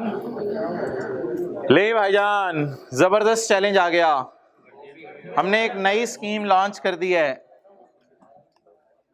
उस स्कीम का बाकी स्कीमों से ताल्लुक नहीं है, हमने एक नई स्कीम लॉन्च की है, हमने ऑफर किया है 1 यूनिट E1 का ले लो, यानी कि एक ओवन ले लो, ओवन ही लिखा था ना पहले वाला, हीटर था, एक हीटर ले लो हमारे से, और दो फ्रिज ले लो जी, 2 हमारे से फ्रिज ले लो, एक ग्राउंड फ्लोर पे रख लेना और एक जो है वो फर्स्ट फ्लोर पे रख लेना आप अपने घर के, और जो हीटर है वो एक ही ले लो ताकि सारे घर वाले एक ही जगह बैठ के ज़रा फैमिली भी, तो फ्रिज अलग अलग रख लो लेकिन हीटर घर में एक ही रखो, अच्छा होगा, सारे इकट्ठे बैठ जाया करेंगे, अपने अपने कमरों में नहीं बैठे होंगे। ये ऑफर हमने लॉन्च किया है भाई। अब ये कैलकुलेशंस में ना इसके साथ आपने लिखना है 1 और इसके साथ लिखना है, और इस ऑफर में इसको फारिग करा दें। अब मुझे बता दें जो सवाल का डाटा है वो माय डियर ये नहीं है, वो ये डाटा है सवाल का। या मेरा क्वेश्चन इस काबिल हो गया मैं इसे सॉल्व कर सकूं। 50 ज़रब 2 लाख रुपए का हम फ्रिज बेच रहे हैं, 2 फ्रिज, अगर कोई बंदा वैसे फ्रिज लेने आ जाए तो उसे लाख रुपए के 2 फ्रिज बेचते हैं, और एक हीटर उसे कितने का बेचते हैं, 30 का। लेकिन अब हमने एक स्कीम लॉन्च की है जिसमें हमने क्या 2 फ्रिज और एक हीटर, कितने का 1 लाख। इसकी आप तस्वीर खींच सकते हैं। ये असल में मेरे माइंड में पूरा स्केच चला है, 30 और लाख, 1,30,000 वाली चीज अब हम 1,04,000 में बेच रहे हैं। तो वो जो बर्गर पहले दिन हमने 450 में बेचा था उसकी स्टैंड अलोन प्राइसेस गिवन थी। इसमें स्टेप 1 2 की जरूरत नहीं है क्योंकि इसमें स्टैंड अलोन ये नहीं लिखा हो कि रेगुलरली इसको इतने का, रेगुलरली इसको इतने का, तो इसमें स्टेप 1 2 की जरूरत नहीं है। इसमें डायरेक्ट E1 E3 30, 100, 130, 104, 24, 80, 24 और 80।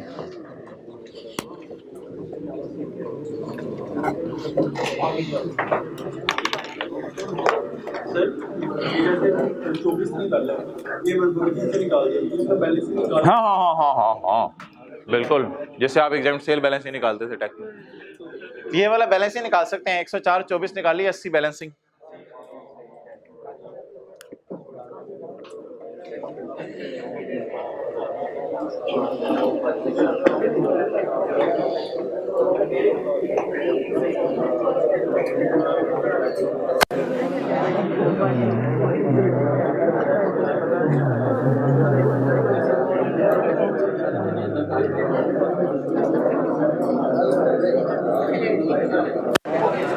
आने दो आखिरी सवाल।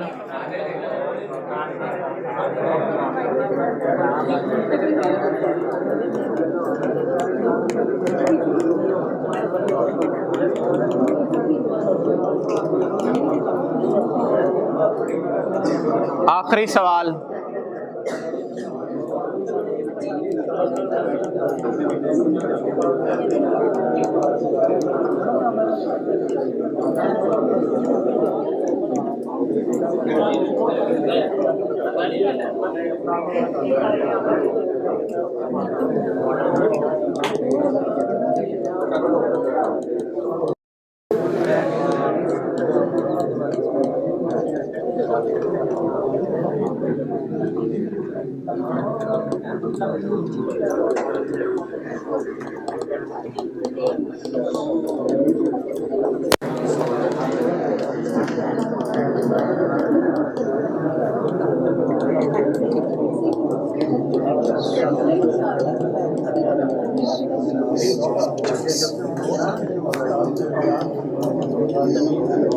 सॉल्व करें।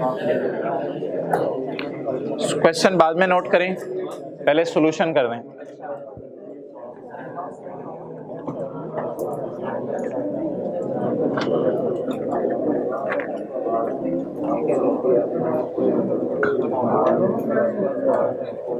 दोनों सिनेरियोज नहीं है, सवाल एक ही है, दोनों सिनेरियोज तो है ही नहीं। सिनेरियोज कैसे हैं? सी इज नॉर्मली सोल्ड एट 12, लेकिन एक ऑफर हमने की है कि तीनों कितने में ले जाओ, 62 में।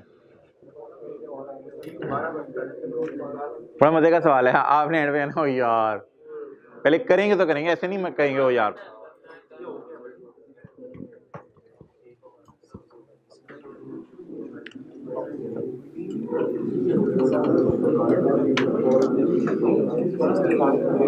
यार आपको पता है पहले सवालों में ना ऐसे लिखा होता था, इधर देखें, पहले सवालों में लिखा होता था B and C is normally sold, तो हमने तो सवाल को ज्यादा आसान कर दिया। पहले सवालों में क्या लिखा होता था, B and C is normally sold at इतने, ये तो ज्यादा आसान सवाल है, क्या लिखा हुआ है, सिर्फ सी इज नॉर्मली सोल्ड एट इतने। मजा आया ना सवाल का। अच्छा अब देखें क्या होगा, इधर देखें, आप पहले ये वाला सर्कल लगाएंगे, पहले ये वाला सर्कल लगाएंगे, ये कितने का बिक रहा है, 12 का, ये कितने का बिक रहा है, 12 का। अब सवाल करना शुरू करते हैं, सॉल्व सॉल्यूशन। अच्छा जी, ए बी सी, ओके। अच्छा जी, टीपी बताएं, टीपी टीपी 62,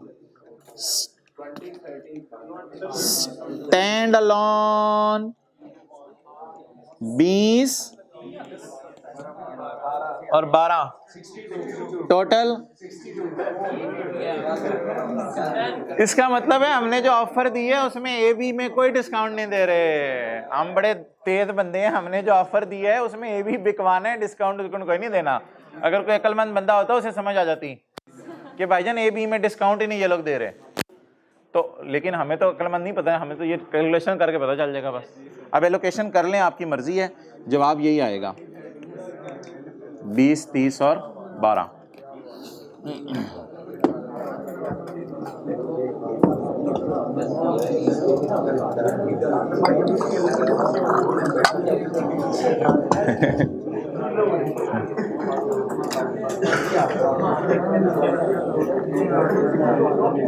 जल्दी क्वेश्चन नोट।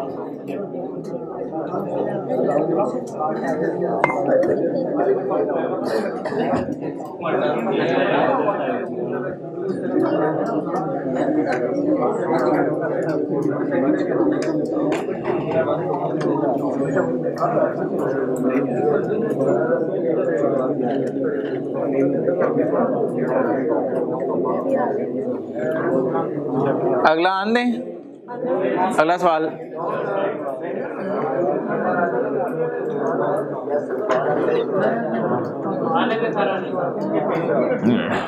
ये आपने खुद करना है।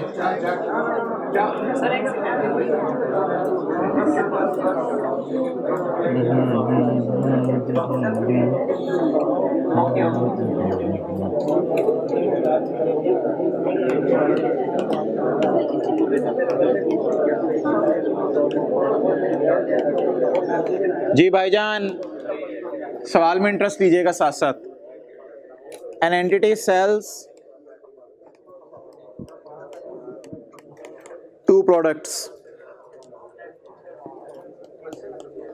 क्वेश्चन है, an entity sells 2 products. Oven is sold at rupees 30,000 and electric heater, अभी फर्ज करें पाकिस्तान में नए नए आए हैं, electric heater market price is not available normally, electric heater market price is not available, electric heater की मार्केट प्राइस अवेलेबल नहीं है। Cost of heater is rupees 12,000 and it is normally sold, आमतौर पे लोग इसे बेच रहे हैं, it is normally sold eight 20% markup. आमतौर पे कितने पे बेचा जाता है, 20% मार्कअप पे। लेकिन हमने एक ऑफर लॉन्च की है, हमने क्या लॉन्च किया जी, ऑफर। ऑफर में हमने उनको ये कहा है,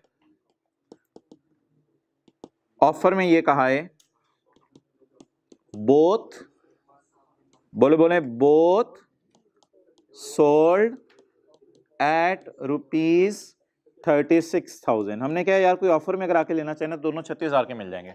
चलें जारी रखें।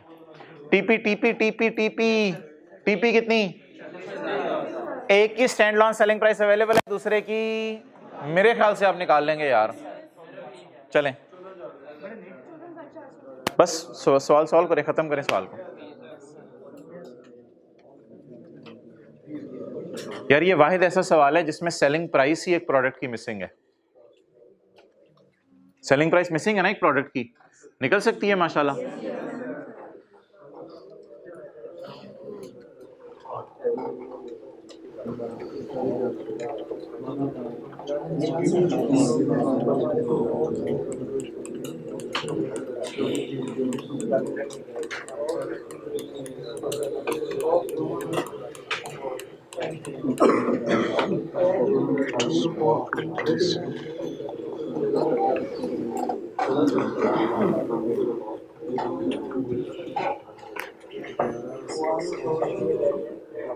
ज्यादा टाइम ले रहे हैं आप।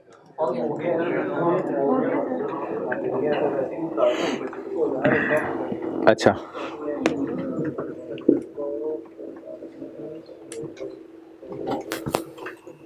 जी जी, stand alone selling price, allocated transaction price 36,000। Oven heater. अच्छा, जिन्होंने IFRS 15 पढ़ा हुआ है, आपको पता है कॉन्सेप्ट इसमें होता है डिस्टिंक्ट का, वो कॉन्सेप्ट हमने रोक के रखा हुआ है। वो कॉन्सेप्ट कमाल है, वो अगली क्लास में आपने तैयार होके आना है। ज़बरदस्त कॉन्सेप्ट है कि ओवन और हीटर दो अलग अलग वादे हैं या एक ही वादा है। तो नहीं बताऊंगा, हाँ वो डिस्टिंक्ट वाली बात है, वो बड़ी कमाल बात है स्टैंडर्ड की। अच्छा चलें भाईजान, स्टैंड अलोन सेलिंग प्राइसेस में किसकी मार्केट प्राइस अवेलेबल है? ओवन की। सेल प्राइस लिखे हैं, यहाँ सेल आती है कॉस्ट आती है, लेकिन अनलकीली इसकी क्या दी हुई है? कॉस्ट दी हुई है। तो कॉस्ट से क्या निकाल लें? Sale price. तो 20,000 अगर 100 पे पड़ा है, 120 दे दो, 12,000, 14,400। आगे कोई नहीं, आगे आप कर लेंगे, करवा दें, करवाना 44,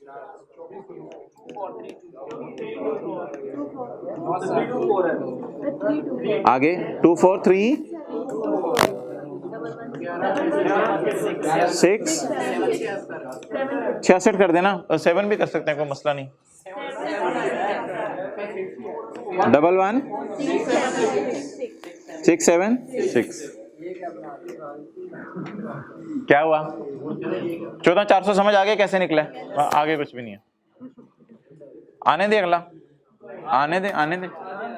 ये वाला खुद किया था या खुद किया था? जगह ही खत्म हो गई है यार। ओके अच्छा, ये क्वेश्चन 2 था आज की क्लास का, ये क्वेश्चन 1 था, और ये क्वेश्चन नंबर 3। पिकें ले लो। क्या वॉल्यूम 1 मंगवाया हुआ है ना? वॉल्यूम 1 दूसरी क्लास में आज करेंगे। पेशावर से ले आया तो? अच्छा जी भाईजान, हाथ हो गई है।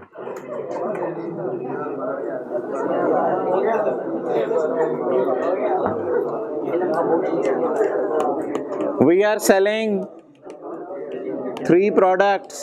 We are selling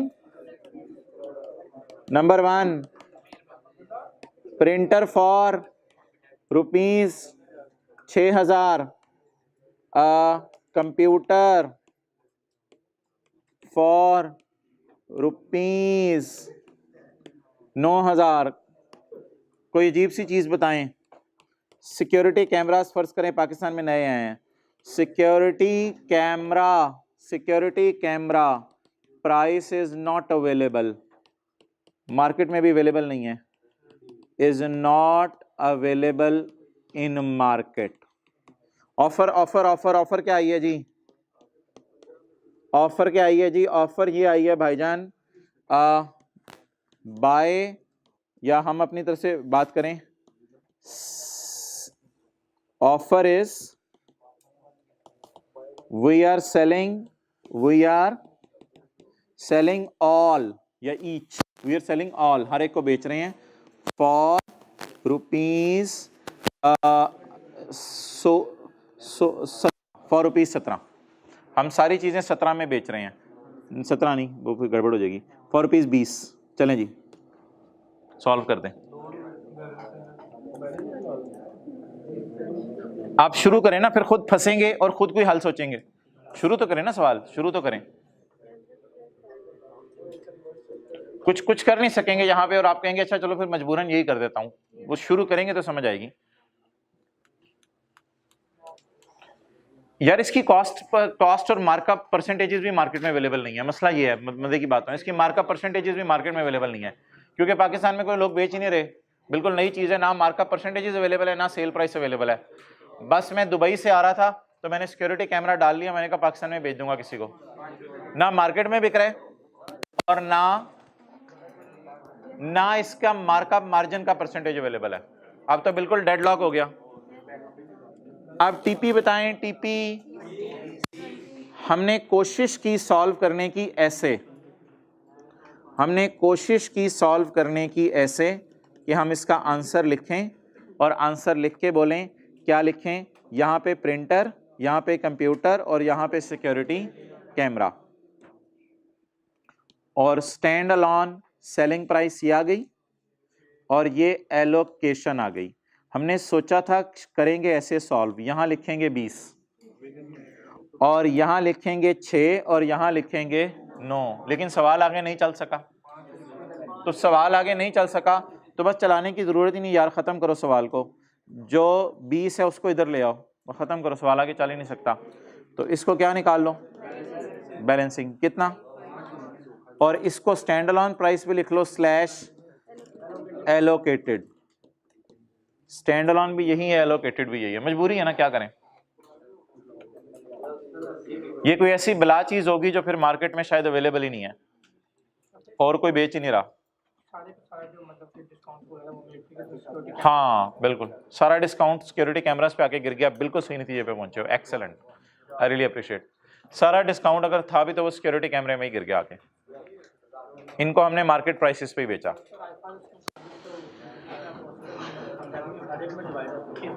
अब क्या करें।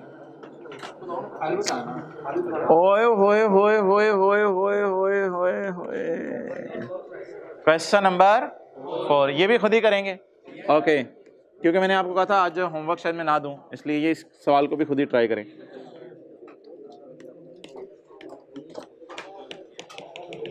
We are selling 2 products.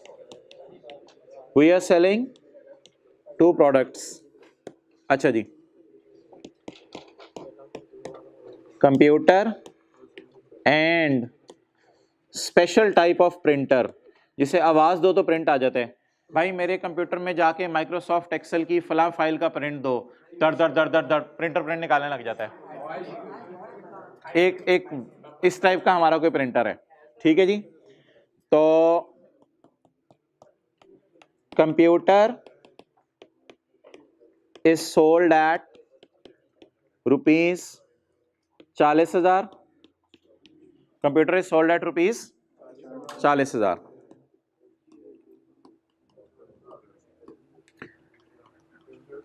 Price of our printer, हम जो प्रिंटर लाए ना जिस कंपनी का, price of our printer is not known. हमारे प्रिंटर की प्राइस अवेलेबल नहीं है।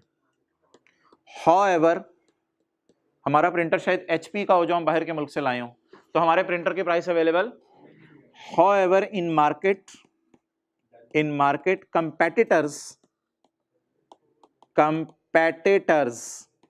आर सेलिंग सिमिलर प्रिंटर, मिलता जुलता प्रिंटर शायद किसी और कंपनी का, similar printer for rupees 12,000। Food panda पे कभी किसी ने ऑर्डर किया? अच्छा, फूड पैंडा पे नीचे रेटिंग दी होती है, कितने लोग रेटिंग देख के ऑर्डर करते हैं कि 4 है इसकी रेटिंग 4, कितने लोगों को आज पता चला, जरा नीचे देख के ऑर्डर करना होता है वो नीचे ना रेटिंग दी होती है। अच्छा भाईजान हमारे कंपेटिटर्स कितने का बेच रहे हैं? 12,000 का। Rating out of 5 is 3 for us and 4 for competitors, हमारी चीज फारिग है, एंड 4 फॉर कंपेटिटर्स। अभी मैंने ऑफर नहीं लॉन्च की, अभी मैं कुछ और बात कर रहा हूं, आई होप आप समझ गए होंगे। अच्छा जी, हमारे प्रिंटर की प्राइस अवेलेबल बाजार में नहीं है, मैं लिखवा रहा हूं, डिक्टेट करवाता हूं, लिख लें सारा सवाल। We are selling 2 products, computer and printer. Computer is sold at ₹40,000, चला दो। Computer is sold at ₹40,000। Price of our printer is not known. However, in market, competitors are selling the similar printer for rupees, rating of out of 5, rating कुछ जगहों पे 5 में से दी जाती है, कुछ जगहों पे 10 में से दी जाती है, फूड पैंडा पे 5 में से दी जाती है, रेटिंग मैक्सिमम 4, 4.2, 3, 4 फिर रही होती है, 5 मुझे नहीं कभी मिली किसी की, वरना मैं भी ऑर्डर। अच्छा, तो rating out of 5 is 3 for us and 4 for, मुझे लग रहा है हमारी प्रोडक्ट कंपेटिटर से हल्की है, हमारी प्रोडक्ट हल्की है, क्यों? उसको 4 स्टार मिल रहे हैं, हमें 3 स्टार मिल रहे हैं। अच्छा भाईजान, ऑफर तो सुन लें, अब ऑफर सुनेंगे ना आप, गेट ऑफर, वो आपने सही निकाला था 9, एक्सेलेंट। अच्छा जी, ऑफर क्या है? We are selling both, we will sell both. कोई मुनासिब सी फिगर लिखवा दें, अन्ना डिस्काउंट ना हो जाए। 44,000 चलो कर लो, we are selling both for 44,000। चलें जी, टीपी को हाईलाइट करवा दें, टीपी को 44,000। हाँ, सफोकेशन हो रही है दरवाजा खोल लो यार, अभी तो कल जुमा गुजरा है।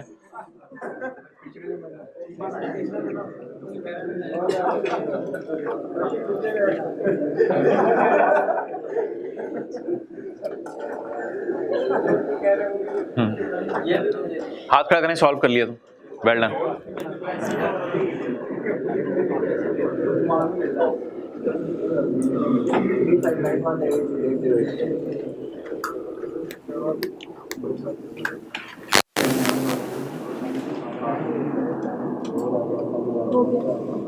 जी, सॉल्यूशन, कंप्यूटर और प्रिंटर, किसकी स्टैंड लोन प्राइस अवेलेबल है? कितनी? बाकियों का प्रिंटर कितने का है? उसको क्या रेट दिया जाता है? 5 से नहीं खेलना, 5 से नहीं खेलना, उसको क्या रेटिंग दी जाती है? 4, हमारे को 3, तो हमारी चीज फारिग है 9,000। जवाब क्या आ गया? और एलोकेशन में 40, बाकी आप कर लीजिएगा खुद ही। 35918082। क्या यार, वो फिर लंबा काम हो जाएगा। डिवाइडेड बाय 4 इंटू 5 करोगे तो फिर ये कोई आइडियल प्रिंटर की प्राइस निकल आएगी, फिर उसको डिवाइड बाय 5 इंटू 3 दोबारा करना पड़ेगा, कोई लंबा काम हो जाएगा। बस बिल्कुल, ये अजीब सी एग्जांपल्स हमने कौन सी की हैं? आखिरी 3, ये वाली 4, 3 और 2, 4, 3 और 2, 1 तो चलें वो होगी ना, उसी रिदम में चल रही थी।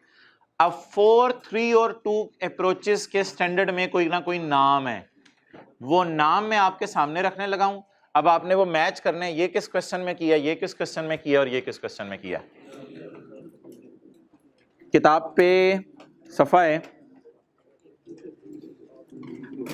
सफ़ा अगर ढूंढ के आप ही बता दें तो कमाल हो जाए।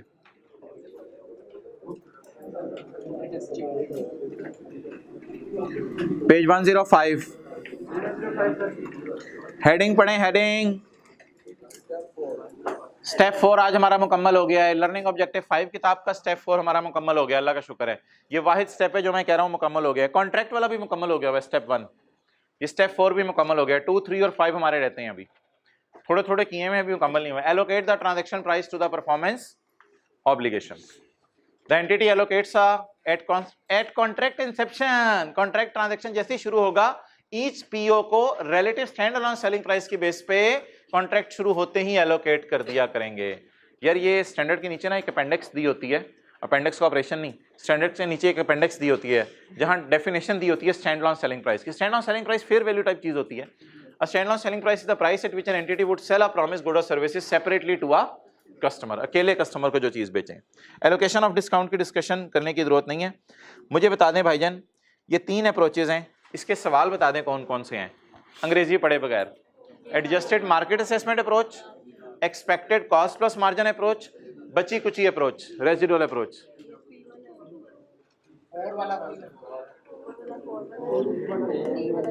ये हमारा आज का कौन सा क्वेश्चन था? 4। ये गुड, एक्सेलेंट 2, ये 3 था। पहली अप्रोच का नाम adjusted market assessment, 3 points 4 points, और ये अप्रोच का नाम एक्सपेक्टेड कॉस्ट प्लस, और इस अप्रोच का नाम रेजिडुअल अप्रोच।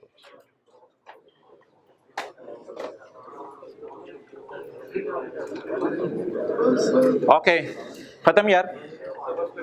किसी दिन हाँ बस किसी दिन टाइम मिला तो नीचे वाली एग्जांपल 3, एग्जांपल 4 और एग्जांपल 5 रिवीजन के तौर पे कर लीजिएगा। 5 मिनट लगेंगे तीनों एग्जांपल्स करने में, 5-7 मिनट, लेकिन रिवीजन करेंगे तो जरा पक्का हो जाएगा। एग्जांपल 3, 4, 5। अच्छा जी, एक सवाल भाईजान बहुत ज्यादा आ रहा है व्हाट्सएप ग्रुप्स में, ऑब्वियसली उधर आ रहा है तो आपके जहनों में भी आ रहा होगा। ट्रायल में कैसे पता चलता है फाइनल अकाउंट के सवाल में कि ये ओपनिंग बैलेंस है या क्लोजिंग बैलेंस है? ठीक है जी मोहतरम, इसमें एक बेसिक रूल सुन लें। कुछ अकाउंट्स में इम्पॉसिबल है ओपनिंग बैलेंस हो। मोटा रूल ये है कि जो अकाउंट साल में नहीं, यार sale, cost of sale, admin, selling, खर्चों की बात नहीं करूंगा मैं, खर्चे फॉर द ईयर होते हैं।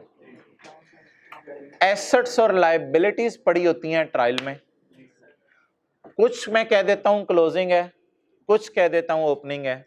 इसमें पहला बेसिक रूल आप मुझे बताइएगा, डेटर क्रेडिटर अकाउंट ऐसे अकाउंट हैं जिनमें साल में हजारों जर्नल एंट्रीज होती हैं, डेटर को सेल कर रहे होते हैं, फिर पैसे आ रहे होते हैं।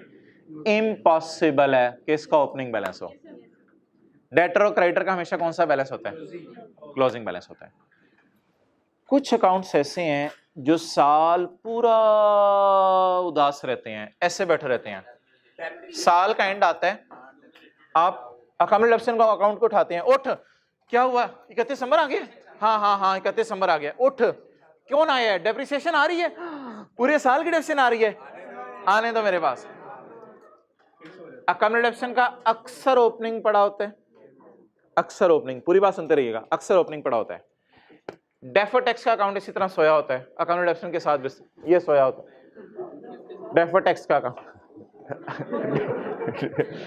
डेफर टैक्स का अकाउंट सोया होता है। साल के एंड पे आप कैरिंग अमाउंट टैक्स बेस निकालते हैं, कैरिंग अमाउंट टैक्स बेस निकाल के डिफरेंस का कॉलम डालते हैं, और डिफरेंस का कॉलम देके टैक्स वाला कॉलम निकालते हैं, और डीटीएल का कैरी डाउन निकालते हैं। जब डीटीएल का कैरी डाउन निकाल के डीटीएल अकाउंट को उठाते हैं, उठ भाईजान साल एंड हो गया, साल एंड हो गया यार, बड़ी मजे की नींद आई ये साल, उठ भाई अब कैरी डाउन आ गया कैरिंग अमाउंट टैक्स बेस वाली कैलकुलेशन से। भाई डेफर टैक्स में साल में एंट्रीज नहीं होती ना, साल के एंड पे होती हैं, इसलिए अक्सर ट्रायल में डेफर टैक्स का भी कौन सा बैलेंस पड़ा होता है? साल के एंड पे उसे उठाते हैं हम, ओपनिंग। तो ये 2 अकाउंट बताएं, कौन सा अकाउंट साल में एक दफा हिट होता है? अकाउंट रिडक्शन अकाउंट, जब क्या आती है, हाँ बीच में कभी डिस्पोजल आ जाए वो बात अलग है। और अगला अकाउंट अकम्युलेटेड डेप्रिसिएशन के बाद defer tax liability account. Retained earning account तो लंबे खराटे ले रहा होता है पूरा साल, आप रिटेन्ड अर्निंग अकाउंट को छेड़ते ही नहीं है, आप सेल फेंक रहे होते हैं सेल अकाउंट में, कॉस्ट ऑफ सेल, एक्सपेंसेस के अंदर, और वो सारी चीजें होती हैं। जब प्रॉफिट एंड लॉस बना लेते हैं तो पैट आ जाता है, तो रिटेन्ड अर्निंग को कहते हैं उठ, प्रॉफिट निकाल लिया, हमने निकाल लिया, चलो भेजो मेरे पास, तो फिर उसमें क्या डालते हैं? Profit.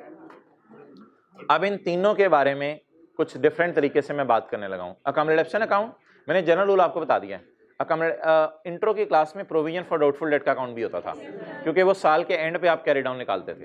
Provision for doubtful debt account, accumulation account और डेफर्ड टैक्स लायबिलिटी अकाउंट, ये 3 अकाउंट्स के आमतौर पे कौन से बैलेंसेस ट्रायल में पड़े होते हैं? ओपनिंग। लेकिन मोहतरम, इसमें ये जो अकाउंट होते हैं ना अकम्युलेशन, अगर नीचे डेप्रिसिएशन के रेट नहीं दिए हुए फिर डेप्रिसिएशन चली गई होगी और नजर ट्रायल के मुंह पे डेप्रिसिएशन नजर नहीं आ रही होगी, कॉस्ट ऑफ सेल एडमिन में छुपी होगी। लेकिन मुझे नहीं याद पड़ता, एक तो है ना डिस्क्लोजर वाले सवाल, उसमें तो डेफर्ड टैक्स अकाउंट भी क्लोजिंग ही होता है, लेकिन मुझे नहीं याद पड़ता कि डिस्क्लोजर वाले सवाल हों, उनमें बात नहीं कर रहा। जनरल एंट्रीज वाले सवाल जिनमें क्या मांगते हैं? रेक्टिफाइंग। तो रेक्टिफाइंग एंट्रीज में अगर डेफर्ड टैक्स के टीटीडीज वगैरह का डाटा नीचे दे दिया है और ट्रायल में बताया नहीं डीटीएल ओपनिंग है या क्लोजिंग है और नीचे टीटीडीज का डाटा दे रहा है, तो क्या एज्यूम करें? ट्रायल में ओपनिंग है। ट्रायल में अकम्युलेशन के साथ डेट नहीं डली हुई, नीचे डेप्शन के रेट दिए हुए हैं, तो ओपनिंग बैलेंस है। सिमिलरली ट्रायल में सेल्स एक्सपेंसेस नजर आ रहे हैं और रिटेन अर्निंग के साथ डेट नहीं डली हुई, रिटेन अर्निंग क्या है? ओपनिंग बैलेंस है। तो इस तरह पता चलता है। अब फड्डा पता है क्या हुआ था? पता नहीं भाई ने अभी तक वो लेक्चर अटेंड किया या नहीं। पास पेपर का क्वेश्चन नंबर 10 था, एक पास पेपर का क्वेश्चन नंबर 10 था जिसमें प्रोविजन फॉर वारंटी का अकाउंट था। उस अकाउंट का भी ट्रायल में बैलेंस दिया हुआ था, वो पता नहीं चल रहा था ओपनिंग है या क्लोजिंग। उस अकाउंट का बैलेंस पता नहीं चल रहा था ओपनिंग है या क्लोजिंग। तो भाईजान एक बात याद रखिएगा, वैसे प्रोविजन फॉर वारंटी अकाउंट का ना मेरे दिल में बात आ रही है कि क्लोजिंग बैलेंस टाइप ही गिवन होना चाहिए पेपर में ट्रायल में, क्योंकि कैश की पेमेंट साथ साथ होती रहती हैं। तो प्रोविजन फॉर वारंटी अकाउंट हो या प्रोविजन फॉर ग्रेच्युटी अकाउंट हो, हमने IAS 12 में पढ़ा हुआ, इसका क्या फॉर्मेट है? ब्रॉट डाउन, एक्सपेंस, पेमेंट्स और कैश। पास पेपर क्वेश्चन 10 में लिखा हुआ था the payments are debited to provision, नहीं, उसमें लिखा हुआ था the payments are debited to expense, the payments are debited to expense. Original entry क्या होनी चाहिए थी? एक्सपेंस डेबिट, प्रोविजन क्रेडिट और प्रोविजन डेबिट। ओरिजिनल एंट्रीज क्या होनी चाहिए थी? एक्सपेंस डेबिट, प्रोविजन क्रेडिट और प्रोविजन डेबिट। रॉन्ग एंट्री क्या हो गई? भाईजान एक्सपेंस में पेमेंट नहीं जाती, एक्सपेंस में इस साल का अंदाजा जाता है कितने लोग जो है वो लेके भागेंगे, या कितने लोग पैसे लेके भागेंगे, या कितने लोगों को मोबाइल रिपेयर करके देना पड़ेगा। अगर अकाउंटेंट कह रहा है कि ये एंट्री मैंने कर दी है, तो भाईजान फिर ट्रायल में BD पड़ा हुआ है। वजह सुने क्यों? अकाउंटेंट ने कैश क्रेडिट करके प्रोविजन डेबिट की या खर्चा डेबिट किया? इसका मतलब है प्रोविजन डेबिट नहीं की, तो ये एंट्री नहीं हुई। अगली बात, क्या खर्चा उसने पेमेंट बेस पे बुक किया या अंदाजे की बेस पे? तो ये खर्चा वाली एंट्री भी उसने डबल तो नहीं कर दी होगी, इतना पागल तो नहीं कि खर्चा अंदाजे वाला भी बुक कर रहा होगा और पेमेंट वाला भी बुक कर रहा होगा। तो try to understand what I am saying, so I will say again it again. अगर पेपर में सवाल आ जाए कि प्रोविजन फॉर वारंटी ट्रायल के अंदर आपको पता ना चल रहा हो BD या CD पड़ा है, तो इस अकाउंट में कितनी एंट्रीज होती हैं? 2। खर्चा अंदाजे की बेस पे बुक होता है और पेमेंट खर्चे में नहीं जाती, पेमेंट से लायबिलिटी कम होती है। क्रेडिटर अकाउंट भी इसी तरह होता था, opening, purchases, payments, carry down. अगर गलती से अकाउंटेंट खर्चा ये वाला बुक करने की बजाय ये एंट्री कर दे खर्चे की, तो मुझे तो लग रहा है उसने इस अकाउंट में ये एंट्री भी नहीं डाली और ये भी नहीं डाली। ये एंट्री क्यों नहीं डाली इस अकाउंट में? क्योंकि उसने कैश क्रेडिट किया है, उसने एक्सपेंस डेबिट किया है, प्रोविजन डेबिट नहीं किया। और दूसरा, उसने खर्चा एक्चुअल बुक किया या अंदाजे वाला? एक्चुअल। इसका मतलब है वो अंदाजे वाला खर्चा बुक करना भूल गया। ये सारी बात करने के बाद मैं इस बहस में नहीं जाना चाह रहा था।